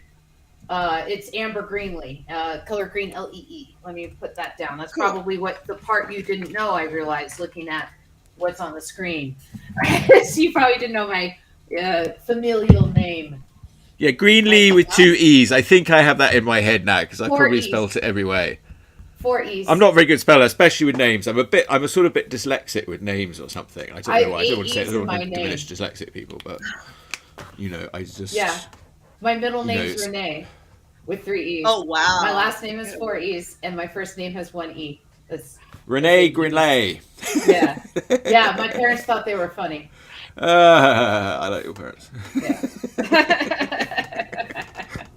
Yeah, they thought they were funny, but that's okay. I'll survive. Yeah. Well, yes, you've got to have a laugh. And if you can't laugh, what can you laugh at? So Geri, the Seagulls, that was an amazing album. you guys have done a fantastic job getting that together. You were one of the highlights of the pandemic, really, because you played shows not in violation of the pandemic. You were like, they were all like, safety. What did we call it? Socially distanced shows or whatever. But we had some fun, and this is your project. Yeah, I was just showing my project. I've got my Urfspace books done here. Lovely. I got a number of books. I got a number of projects done. I got those done. I got Instagirls done. Yeah. I think even Trolling the Dice. Did I even get that done in the pandemic? Yeah. So. Very effective. Well, that's good. So we had some time on our hands. So what's next for the Seagulls now? You got the album out. Are you going to be doing some shows to promote the album? Allow me to say the album is not officially out yet. Oh, okay. Yeah, we're releasing it March 27 on Bandcamp only, and direct sales. Okay. And just kind of going to be eking out the singles on streaming, or at least we'll release 2 more singles on streaming from the album on March 27, and then we'll probably have a final push with another video sometime in the future. Because social media is a beast that you must feed with quality ingredients some of the time. Yes. Let's talk about social media. I just decided to sign up for this thing called Loomly for like automating my social media posting because it's sort of so complicated, but it costs a bit of money. How much was it? It's going to be about $30 a month for a sort of basic plan. And I might have to upgrade that depending if it's any good. That lets me connect to sort of 10 social accounts. But, I played around with it and it had a calendar and I could sort of make different calendars. So I could make like a Pewful calendar or Instagirls calendar or an Urfspace calendar. And I can sort of say which ones, connect, and you can sort of cross post very easily. You can copy a post and do all that, and it has analytics. So it seemed to have all the tools that I feel like I need because I've been sort of making a lot of stuff, and now I need to spend some time kind of, trying to sell it a little bit, or at least promote it and get it out there. Don't you wish you could just pay someone to do all that instead of have to manage it yourself? Yes, somewhat. I mean, that's why I think it's okay to pay like Loomly a little bit, because I think I've got to spend some time. Like I've got all this material to load up into the hopper. And so I think I've got to sort of load it all up and sort of get it going and sort of see how it goes. Because like just doing it yourself on a daily basis, it's too difficult and it's distracting. Yeah. Yeah, you get in there and then you lose minutes to hours on each platform, on each thing. So I'm going to give it a go anyway. Easy build database. It's tragic that they make this hard or that you have to outsource that. Yes, I mean, I'm hoping they'll come up with an AI where I just feed my art into the AI and say, here's my art, here's my links, maximize, please maximize profit. That'd be nice. Yeah. Anyway, so yes, so you've got, do you have videos out now? Yeah, we released, again, the real release is March 27. So that's when we're going to release the video for Sunday Afternoon Drinking, which I had a preview of the other day. So you sort of had a press preview of it. We had a really fun video shoot party. Invited a bunch of friends and took out we used the interior space at the new farm. Yes. Well, that was a great day. Yes, we were there. Chris was there, and the new farm. So tell us about the new farm for people who don't know what the new farm is. The new farm is a reimagining of a classic punk rock venue in San Francisco that used to be called the Farm. But it is actually a farm. This is actually kind of a farm in that they have chickens and goats. Yeah, and they have and the native plant nursery. And many nurseries. Yeah. Yeah, there's a lot. There's like a few different nurseries that are all there. Heron's Head and I don't know, other ones. They're all selling plants and stuff. It's a really great space, and so they basically want to make a performance space available to musicians, either low cost or free, and especially during that they have 2 spaces. One is outdoor. We played the outdoor stage, and we're looking at doing something there again May 6th. which is songwriter John Bruder's birthday. Oh, okay. His birthday's May 6th. Yep, and so but for this video shoot, we wanted to use the interior space because we wanted to control the lighting, and it was a really, really fun day. The video is going to go live next week, March 27th, and yeah. Yes. Well, I like some of the drone footage you got. How did you get that drone footage of you guys playing on the roof? I imagine they had a drone. Well, it wasn't ours, but yeah, we. Where does the drone tell? Yeah, how did you access a drone? Who had access to a drone? So Martha is John Bruder's wife, and she has a cousin who's done professional video work for Bjork and other people and other projects, and so he and his son came out and they shot the whole thing with a variety of cameras and a drone. So it was a really, really crazy day. We had a lot of costuming going on, and it was super fun. Just for you guys, I'll do a quick little preview of it. Oh yeah, well it can be hard like doing a video on here. Yes, but yeah, if you can share your screen, I think it will work. Yeah. Okay. I don't know. Yeah. Have we been able to do that? If someone's sharing a screen, does a video work? Honestly, it's taking so long to load YouTube. I'm going to say no, it won't work. Remember, we had issues with that with Chris. Yeah, he had to upload it. Oh yes, which reminded me. Yeah, I had uploaded. I've got some videos uploaded that I want to show later. But now Geri's here. We'll talk to Geri. People will be able to see it from your link, which we've posted in there. Just a few. Well, no, yes, my love. Yeah. You're hungry? Okay. Yeah. I gotta go feed my child real quick. I'll be right back. Yeah. Aww. Feeding children takes precedence. This marker's a bit funny. It's making the black ink I've used goes. Well. The Higgins Black Magic may be waterproof, but it's not Copic marker proof. No, because of alcohol. I have another thing to hawk. I'm hawking my wares here today. Oh, yes, please. Going the wrong way. There we go. We have a variety of sizes. Those can also be purchased on our website, which, for artists out there who are looking for an e-commerce platform and an easy ability to make a cool website, I highly, highly recommend bandzoogle.com. Band what? Bandzoogle. Bandzoogle? Yeah. So a lot of my friends who are in bands and trying to do it all themselves are, I was cobbling together a website I made in WordPress and email list in MailChimp and just various tools. And, at the end of the day, my website was going to suck. Bloggers. So anytime I searched on how do I add a feature, it'd be like 90% about blogs and very little about the e-commerce engine that WordPress spun off. So it was just a terrible experience.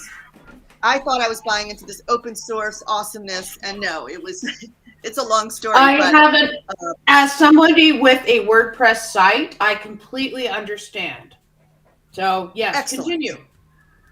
Yeah, so I decided to go in on Bandzoogle. The light plan was $9 a month, and they have truly lovely templates. They're fairly easy to use. There's a couple learnability things you gotta kind of get over a hump or ask them for help. And I've accessed live help at like 2 a.m. on a Saturday.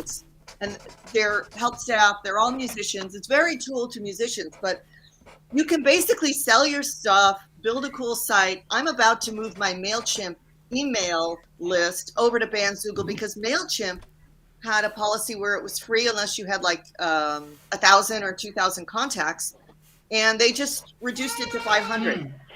So they're about to get booted to the door, and I'm going to move over to Bandzoogle for that as well. Oh. And yeah, their website is compatible only with PayPal and Stripe.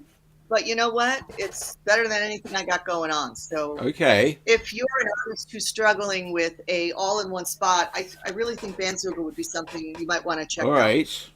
That sounds good. Yeah. Now, did they entice you in with some basic self-help, Geri? Is that how you got involved in this cult? Because it seems like they've totally brainwashed you. No, are they really paying you? What's like going on here? It was my hatred of WordPress. Honestly, WordPress has such Your great hatred of WordPress. I love WordPress. backstory built for, So- and if you're primarily Yeah, blogging, you're great. But .com bit is just a bit of a poop show. So yeah, my issues with WordPress have been that I have my comic archives. It built into a WordPress site. So I tried that for a bit. Yeah. yeah, so I use Comic Easel and everything, and WordPress just recently updated their system to this block system. Yeah. That completely broke the plugins no. I was using Yeah. for my archives. Oh So no. I have to completely rebuild the website from the ground up. Yeah. Oh. That sucks. Thanks. I appreciate it, WordPress. That was very kind of you to not. But now you're future proofed. kind of. Apparently. Nobody is future-proof. The guy that I have helping me with the tech stuff, we're basically rebuilding the Comic Easel plugin with the original designer as well, and so his name's going to go on it as one of the developers and supporters of the plugin. When people have problems with it and stuff, and so so it's this whole thing behind the scenes. It's literally been years that I've been trying to fix my website. It's been about 2 years. Yeah, Wow. Yeah, I tried to hire someone and that didn't go great. And I just decided it was time to lose them, and I've been really, really happy with this other thing. And so now I pay a little bit more, but I can sell e-commerce. So you use their e-commerce engine and plugin and payment, and they don't charge any commission. Nice. So, yeah, it's pretty awesome. Well, they don't charge any commission because you're already paying them for the service. True, but I mean, when I look at what I was going to have to pay, I was already paying for WordPress for my domain. Of course, everyone does that. And MailChimp just decided to, start charging for any more than 500 email accounts.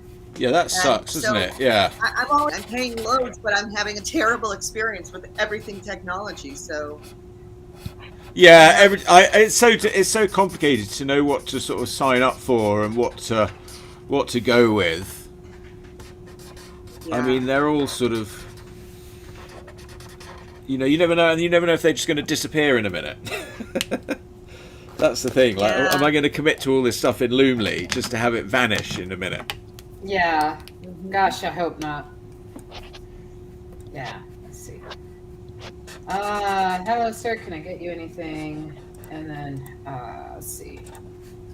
2 more of these in privacy. Yeah.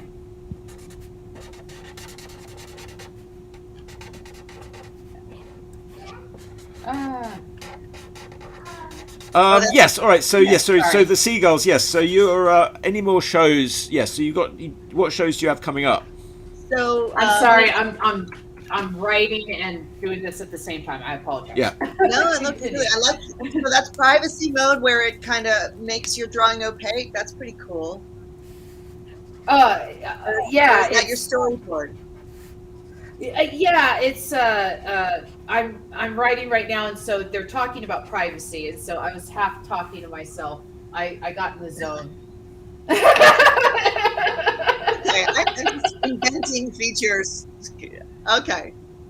I'm sure it's happened to you where you're like having dinner with friends or something like that, and then you just start working on a song on the napkin or something. Like you hear the melody in your head. Geri, do you write? Are you a songwriter? Geri, do you write any songs? I'm gonna say no. I help with arrangements and I help with lyrics, but yeah, I haven't really done anything I've written. It's not seen the light of day. John's really the catalyst for the sound. A lot of times we'll be in the studio, especially with COVID, when nobody else would show up, and I would just be doing drum stuff, and then he would start doing something on guitar, or he'd do something on guitar, and I'd just start doing drum stuff, and that would be the catalyst for a song. That happens, a good bit. Yeah. But no. Yeah, he's really like the songwriter there. Yeah. So you don't write songs in your own music, like just on your own?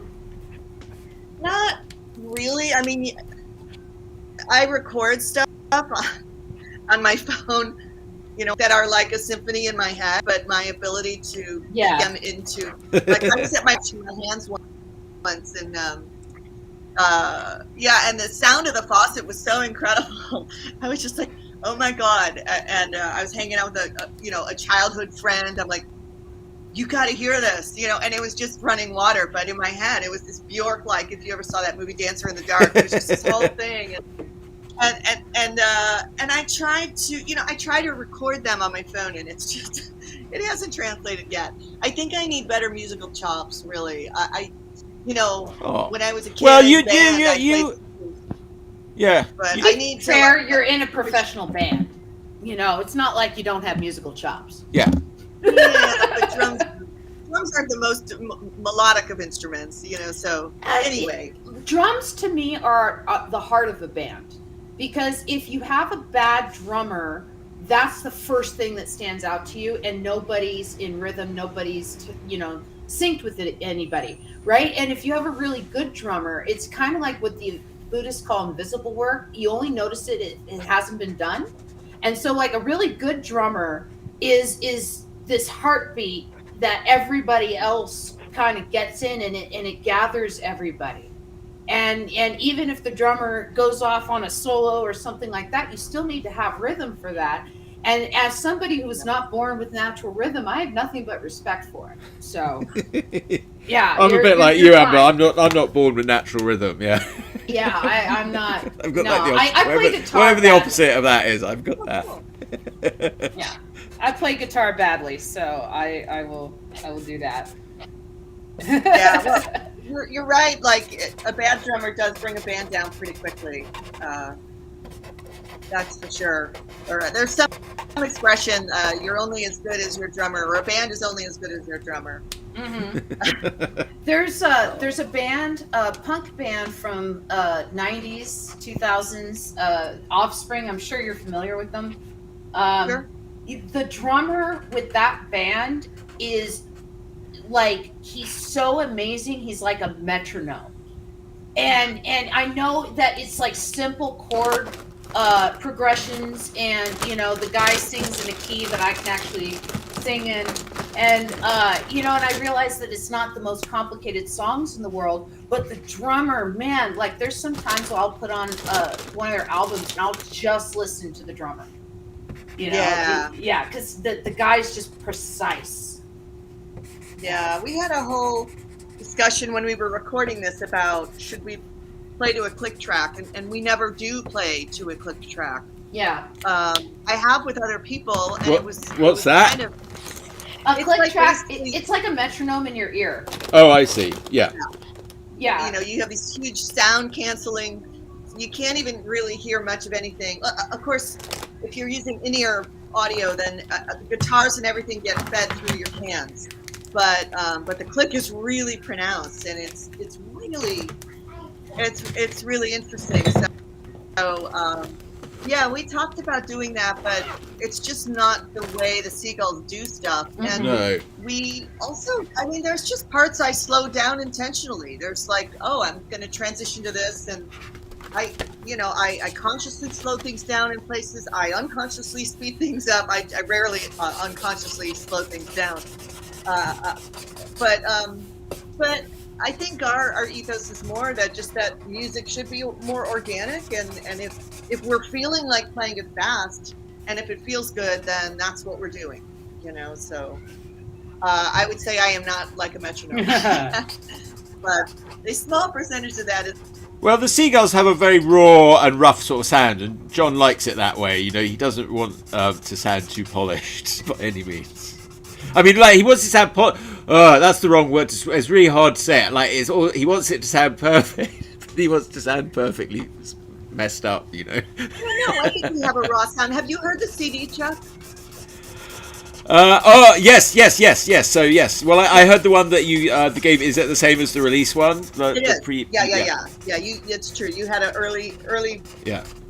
Yeah, I haven't opened my version, but my other one yet. No. Mastered, and the feedback I've gotten from people on the CD, people who've seen us live, wow, it is so produced. It's not produced like what you hear on the radio with auto-tune or, you know. Yeah, okay, but that's always sort of the case, isn't it? There's more stuff. There's more guitar tracks. There's more percussion, and more than 3 or 4 bodies can produce at one time. By the way, John Bruder said that he wants to do songs for you, and it's his birthday. He's in the comments, so I. Oh, hey John, that's good. I've written some songs. Well, they're not. I haven't written the music. I've written the lyrics. They're more like poems, really. I've written one called Lady Naga, and there's quite a lot. Yeah. Devil Dino Girl. Quite a few of songs I've written in here. I can't find any of them now, but yeah, they just need some music, really. Somebody needs to write the actual song. That would be fun. You, me, and John can do a little songwriting session on a Saturday or Sunday, and see where we get. Amber, you want to join? Pink Prince. Here's one. Pink Princess. This is based on one of the paintings that I sold. Pink Princess. Pink Princess in underwear, out wandering with your lizard. Have you cast a spell on me? I think you are a wizard. I'm dazzled by your royalty and your magic book. I'd sell my house and all my kids for just another look. Does it mean you're evil? You do have leathery wings. Or is that just another trick? Perhaps I'm seeing things. Soon you will have passed on along your way, and I'll be left standing here, hoping you come back someday. Aww. That kind of reminds me of Dr. Seuss. Or not Dr. Seuss, I'm sorry, Shel Silverstein. Yeah, this book is getting quite into Shel Silverstein territory, I would say, in places. And then there's another one on the next page, Rain Town. Here's another one. This is also a painting that I sold. Oh, I love that one, yeah. Yeah. On the lonely streets of Rain Town, it's just another day of plenty. My Tesco bags are full, but my heart is empty. The rain makes me shimmer. I wish I had a friend, someone to understand and read what I've penned. But I'll sit again alone in my tiny flat, dreaming of the stars. Perhaps I'll get a cat. Yeah, you sold that at the North Beach Gallery, right? Yeah, the Live Worms show, yes. Live Worms, yeah. Yes, thank you to Elizabeth at Live Worms Gallery. She was really great, and she gave us that Urfspace afternoon where I showed some more of my pictures, and this one was hanging on the wall. Yay! And yes, that was all very nice. Yes, so there's another one. Crazy Clown Girl with a Chainsaw. I'll save that for another day. How many pages is your book, Chuck? Each one is 80. Or 82 if you count the copyright page. Nice. So, yeah. They're little twin. They're twins. They look My great. concept double album. So I purchased the smaller Urfspace, and I brought those to England a few weeks ago. Oh, yeah? How yes. Oh, my gosh. My cousins just love them. Yeah, I had a 9-year-old and a 5-year-old child of my first cousin, and yeah, his kids really. But my cousin. Yeah, kids like Urfspace. It's not really. I don't really do it for kids, but they love it. No. Everyone like that. But my cousin was doing Itsy Bitsy Spider, and he kept being very delighted with himself when he would announce, "I found the spider." I'm like, "Yes, but they're for kids," because he's like, yeah, he's kind of ruining it for his child. Yeah. That was that character on the Fast show, that British comedy show, the sort of competitive dad, and he'd be playing like whatever cricket with his kids, and he'd be sort of hitting the ball and making them run all over the place, going, "Come on!" Yeah. If you were athletic, yes. I'd say yes. Yeah. He Yes, you can do it. Like yes, it's a difficult. Tell him to find the P. See how quickly you can find the P. Like the food or the letter? The P, the princess P, the princess and the P. There's a small round green P in every image. Okay. So that's for people who think they can find everything very easily and quickly. Oh, for the P. I will. Green P. I was looking for the wrong thing. You're looking for urine? It's the princess and the P. She peed in her bed. No, she didn't pee in her bed. There was a P in her bed. Okay, I totally misunderstood. I never really thought about it. Is that really about the princess who peed in her bed? Yeah. She peed They're in her bed. spelled different, aren't they? PEA versus PEE? Yes. Yes, yeah. Yeah, so Dale should have known that. Stop ruining my jokes, Amber. You were saying a joke? Explain it to me. Low quality joke. Go back to drawing. Yeah. See, I only mean that our arrangement has been most profitable, has it not? I only mean. All right, there we go. I don't know. I wish I had better colours. Well, that's a terrible thing to say. I'm very happy with the colours I've got, but I want to do it watercolour. Next time I'll do it on watercolour paper. But all right. Looks cool, Chuck. It's the sexy ladies of Doctor Who. Ooh, there's Geri. Well, you're not one of the sexy ladies of Doctor Who, but you could be. If you were on Doctor Who, you would be. If I cut my hair short, I could pull off the look of the one on the side, whatever. Yeah. Wait, yeah, I'm trying to get them up. Yeah, Tegan. Sorry, I'll swap you around. There we go. Tegan Jovovich, that would be. We've got Leela, who she was discovered on a very primitive planet, but then she ended up living with the Time Lords. And then there was Martha Jones, played by Freema Agyeman. She was she the first black companion? I don't remember if she was the first one, but she was very good. She was a doctor. She was like a human doctor. Martha, yeah, I loved her. She was my favorite. That was one of my favorite seasons with her. That was the first season with the Stone Angel, the Weeping Angels.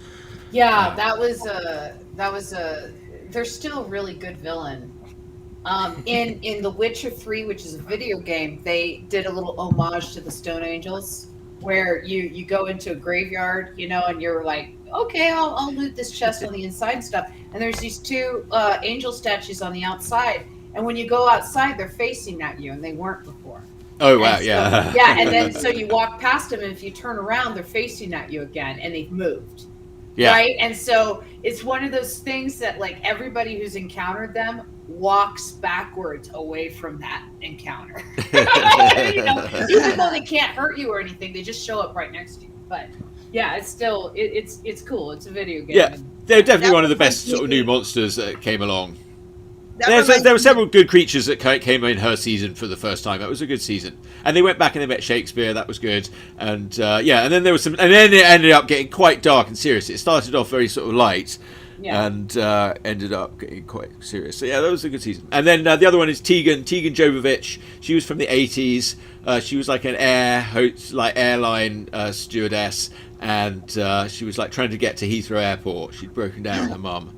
And ended up so she didn't really want to be in the TARDIS ever. The Don't Blink episode, the one where they first introduced the angels.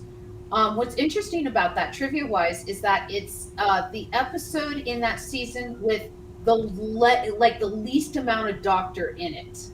Right, because he's stuck in the past trying. Oh yes. He's sending videos back to the future. He's sending videos like please, and time gets a little wibbly wobbly and stuff like timey wimey and stuff, and that whole thing, like there's only like 8 minutes of Doctor in that whole episode.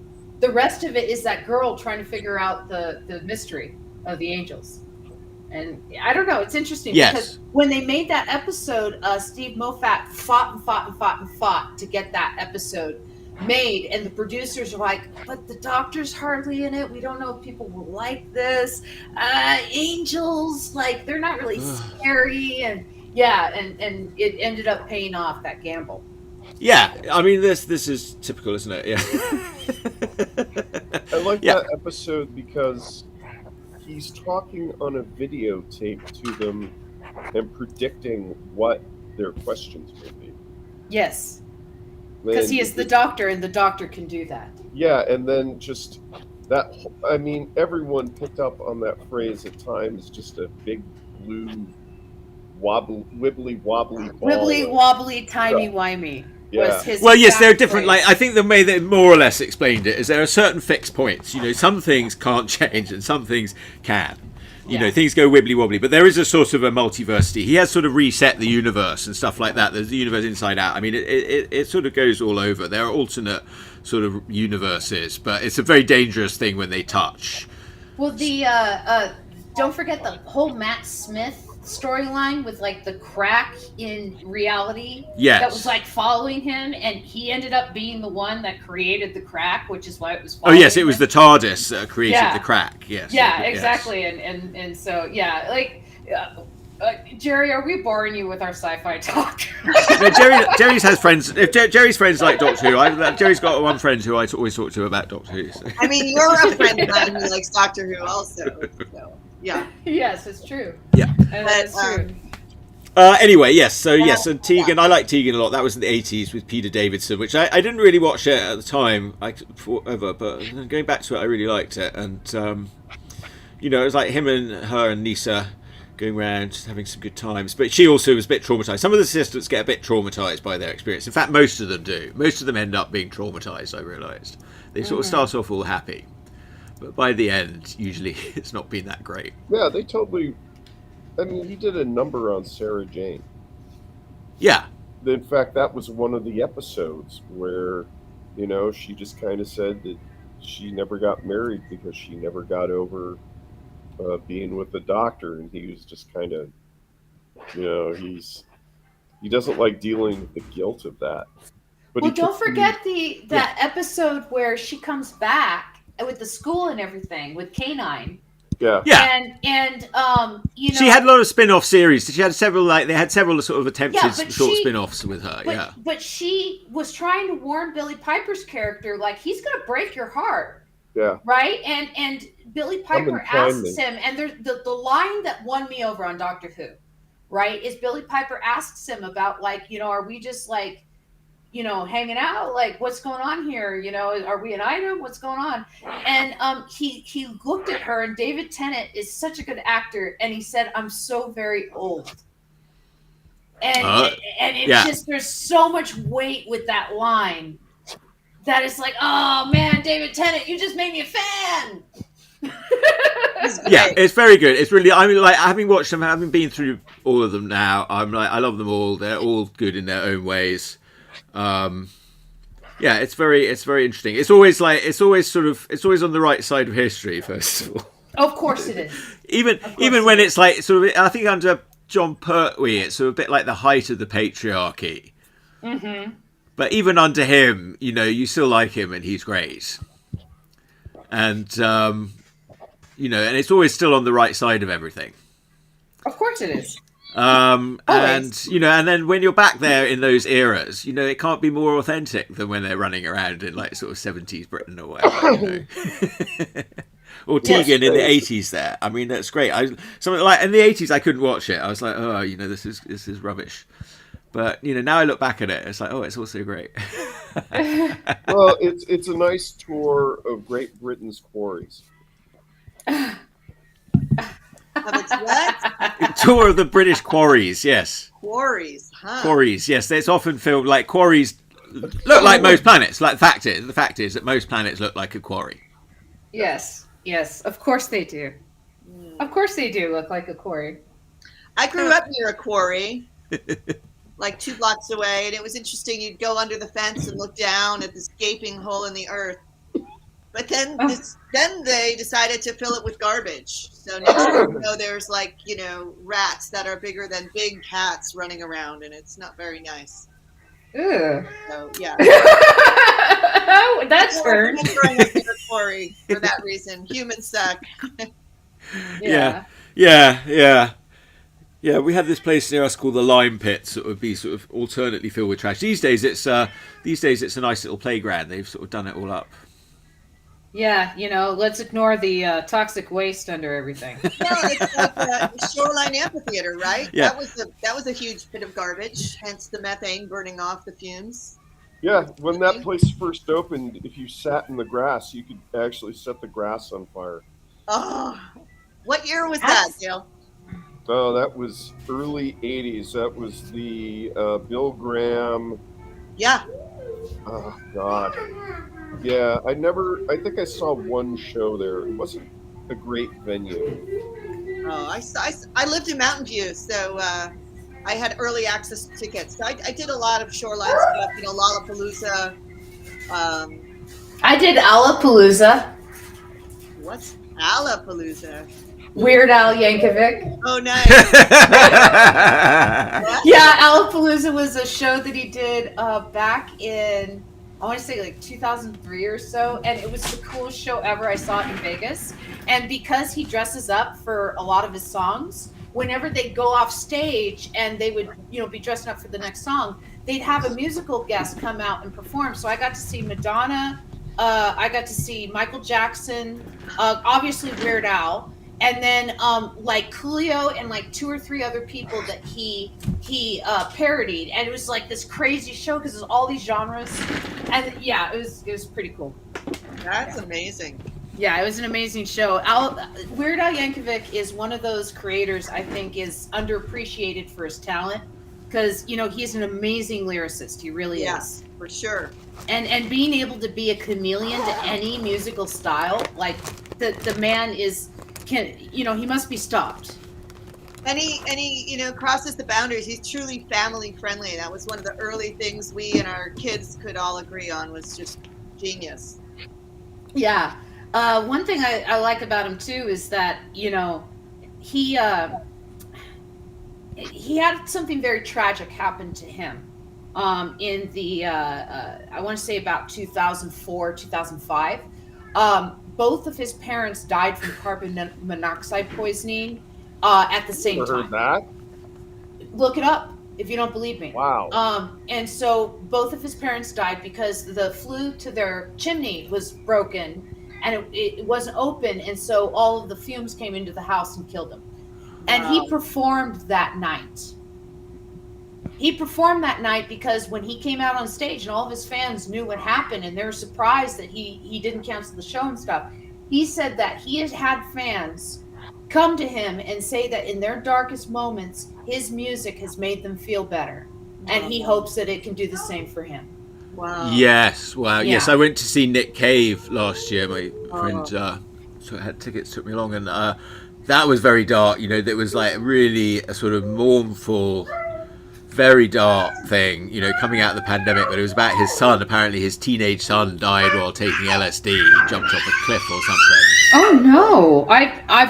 I've heard about very few deaths from LSD. That's tragic. Yes, no, it was an unfortunate accident sort of thing. He fell off a cliff. They were sort of larking about, I don't know. And so but then I think I heard he had another sort of tragedy since then. I don't know, he sounds like he's just been really struck with some.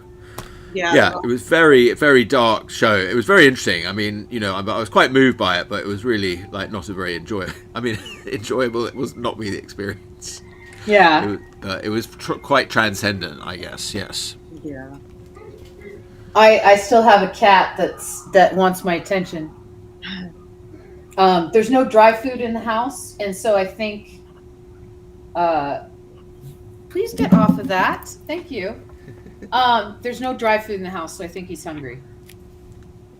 Yeah. So he was standing on my little Huion pad. Yeah. Let's see. What am I going to do on this side? I don't know. We're going to definitely... ran out of whipped cream last night, so she couldn't give whipped cream to the cats after they went on their walk. So. Oh no! Surprised she was murdered in her sleep. Oh no! Yeah, let's see. My my cats got wet food today because the we're out of dry food, and so I think my cat's like, I want wet food again. In my head. Yeah. Is that where we're at? We're talking about whether the cat's getting wet or dry food. I don't know. I'm sorry. I'm just trying to protect my cat from my daughter who's been chasing him. Yes, And so he just keeps bugging me, so that's all right, I probably want to where hear we're at. more about the Seagulls from Geri. Come on, Geri. Okay. What else is going on? I should have some better questions for you. So John Bruder, is he still listening in? I have I no want him to come idea. on the show. He's working, so it would be hard okay. for him to give it his full focus anyway. He is so good. I don't know how he does it. I mean, Is he the singer? Yeah, singer-songwriter, and also he's the guitarist as well. We just typically our lineup is one guitar, bass guitar, keyboard, and drums. but he's got some good moves up there. He's got the Elvis moves. Well, I mean, when we have a guest musician, especially, it gives John a lot more space to focus more on singing and just be in the song. Whereas when he's doing the rhythm guitar, he's really his songs are very percussive. So Yeah.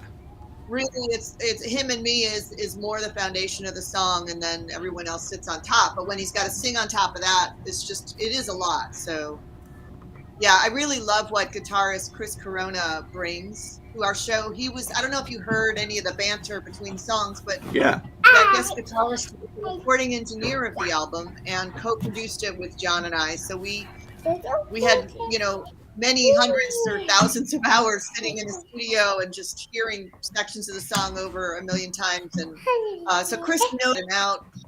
His range is immense. Please stop. Not you, my child. No, that's all right. We don't mind her singing. That was good. Yeah, we don't mind. Yeah. It's more her trying to pull down my mic that I'm trying to get her to stop.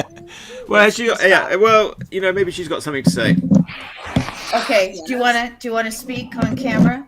Is that what you want? You want to interrupt the interview? You might have better questions than Chuck. Well, she's 2, so I'm amazed because she has like 4-word sentences now, and and so she's doing pretty good. But right now she's trying to steal my stuff. So I like how there's a cat right over your right shoulder in your drawing, and then there's a cat like running around your house. And yes, there's a lot of life going on behind you, Amber. Yes, there is a lot of insanity in my neck of the woods. Don't mind me. I swear I'll be here somehow. Where are you, Amber, geographically? I am in Denver. So. Oh wow.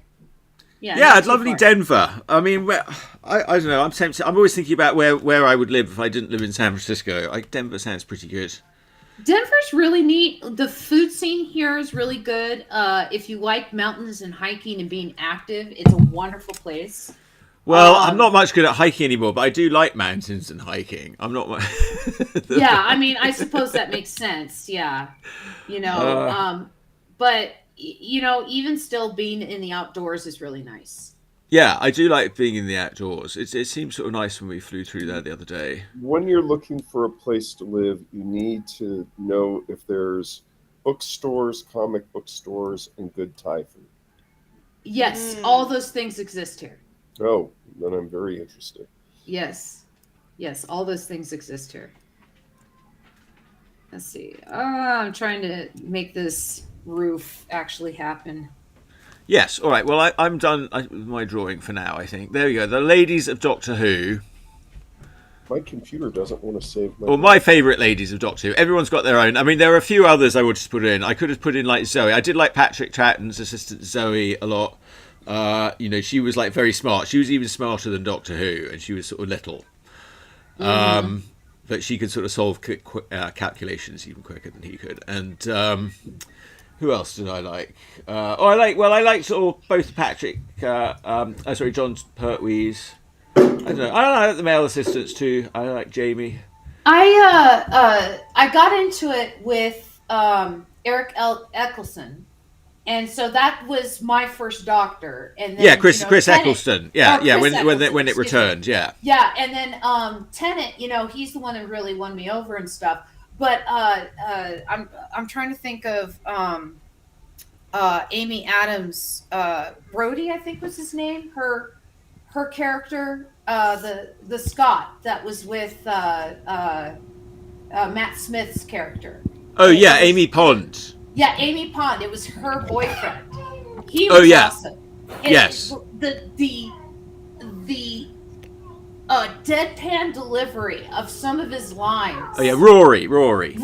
Yeah, he was good. Yeah, I like Rory. Yeah. I like Rory better than Amy Pond. Yeah, I wasn't that keen on Amy Pond. She was all right. They were good together. You can kind of see them as a couple, but yeah, Rory, he won me over too. He was a really good character. Very well written. Yeah, he's good. Yes. No, the show's really more about the assistants and their stories and how they react to it. I mean, that's sort of what you realise when you watch it all through, I guess. Yeah. The Doctor, he's like the ultimate Columbo or whatever sort of character. Oh my God. Peter Falk would have made an awesome Doctor. Yeah, Peter Falk would be an awesome Doctor, yeah. There have been some memes of Peter Falk like in the middle of Star Trek episodes. But, I love those. That's more funny, but Peter Falk as Doctor, that just would make sense, yeah. Well, he'd be more in the Patrick Troughton vein. You have to wonder if Tom Baker did steal from Columbo because, the pockets, the jacket. Yeah, the sort of shabby look. Yeah. It's possible. I mean, there's so much crossover. Oh, I'm sorry? Does he do like that? What'd you say? Oh, one more thing. One more thing. Oh, yeah. Just one more thing.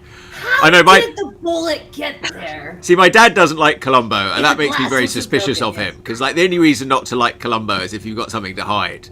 Because he's going to get it out of him. Because he doesn't like that, just one more thing. Columbo's going to get you. Check for a body the next time you're back there. Yeah. He says it's to do with the legal system not making any sense. Well, wait, yeah. Your dad was a lawyer, right? Yes. Well, he always gets a bit confused by anything with the American legal system. To be honest, I tell him so does everybody here. Yeah, he's not wrong. The American legal system is pretty messed up. So don't get me started. Don't get me started on how lawyers and doctors could change the system if they actually pull their fingers out and did something about it. Yeah. I put up my drawing if you guys want to look. Yeah. Oh yes, please. Yeah. All right. Let's have a look. Let's see. He can fix it. Can you get it? There it is. Do you need me to stop I got it. mine? There we go. Okay. Yeah. Yeah. See, you drew that. Oh yeah. The time that it took me to work in my background. No underdrawing. Oh no underdrawing. Well done, Dale. Very good. Yes. Very see. well done. Now what is going on there is I have no idea. It looks like Falstaff. I'm going to say that's Falstaff has a cat, and I don't know who's like the woman with Falstaff there. Is that? I'm trying to think who. What there's some woman that hangs around with Falstaff, but that's not his wife, isn't there? Like in Blackadder, it's Mrs. Miggins. I'll say that's Mrs. Miggins. Mrs. Miggins in her pie shop. Yes. So Falstaff's at Mrs. Miggins' pie shop with a little kitty cat. And a mouse and it's more like a sausage shop. Yeah, did cheese, charcuterie. There's fish, maybe, or that's the interesting thing about Matthias Aldefsson. He'll just start and add outward, and I like doing that. You never know what you're going to get at the end of the drawing. No. So see now you need to go to ChatGPT and say write a little story about those things, and you'll be set. Turning off screen share. All right. Well, I'm looking at the time. It is 12:30. Yeah. Well, we've had a long show today. Yes. Thanks for Geri. Geri came in at the right time to keep us going. And all right, Geri, do you have anything else to tell the viewers before we're done?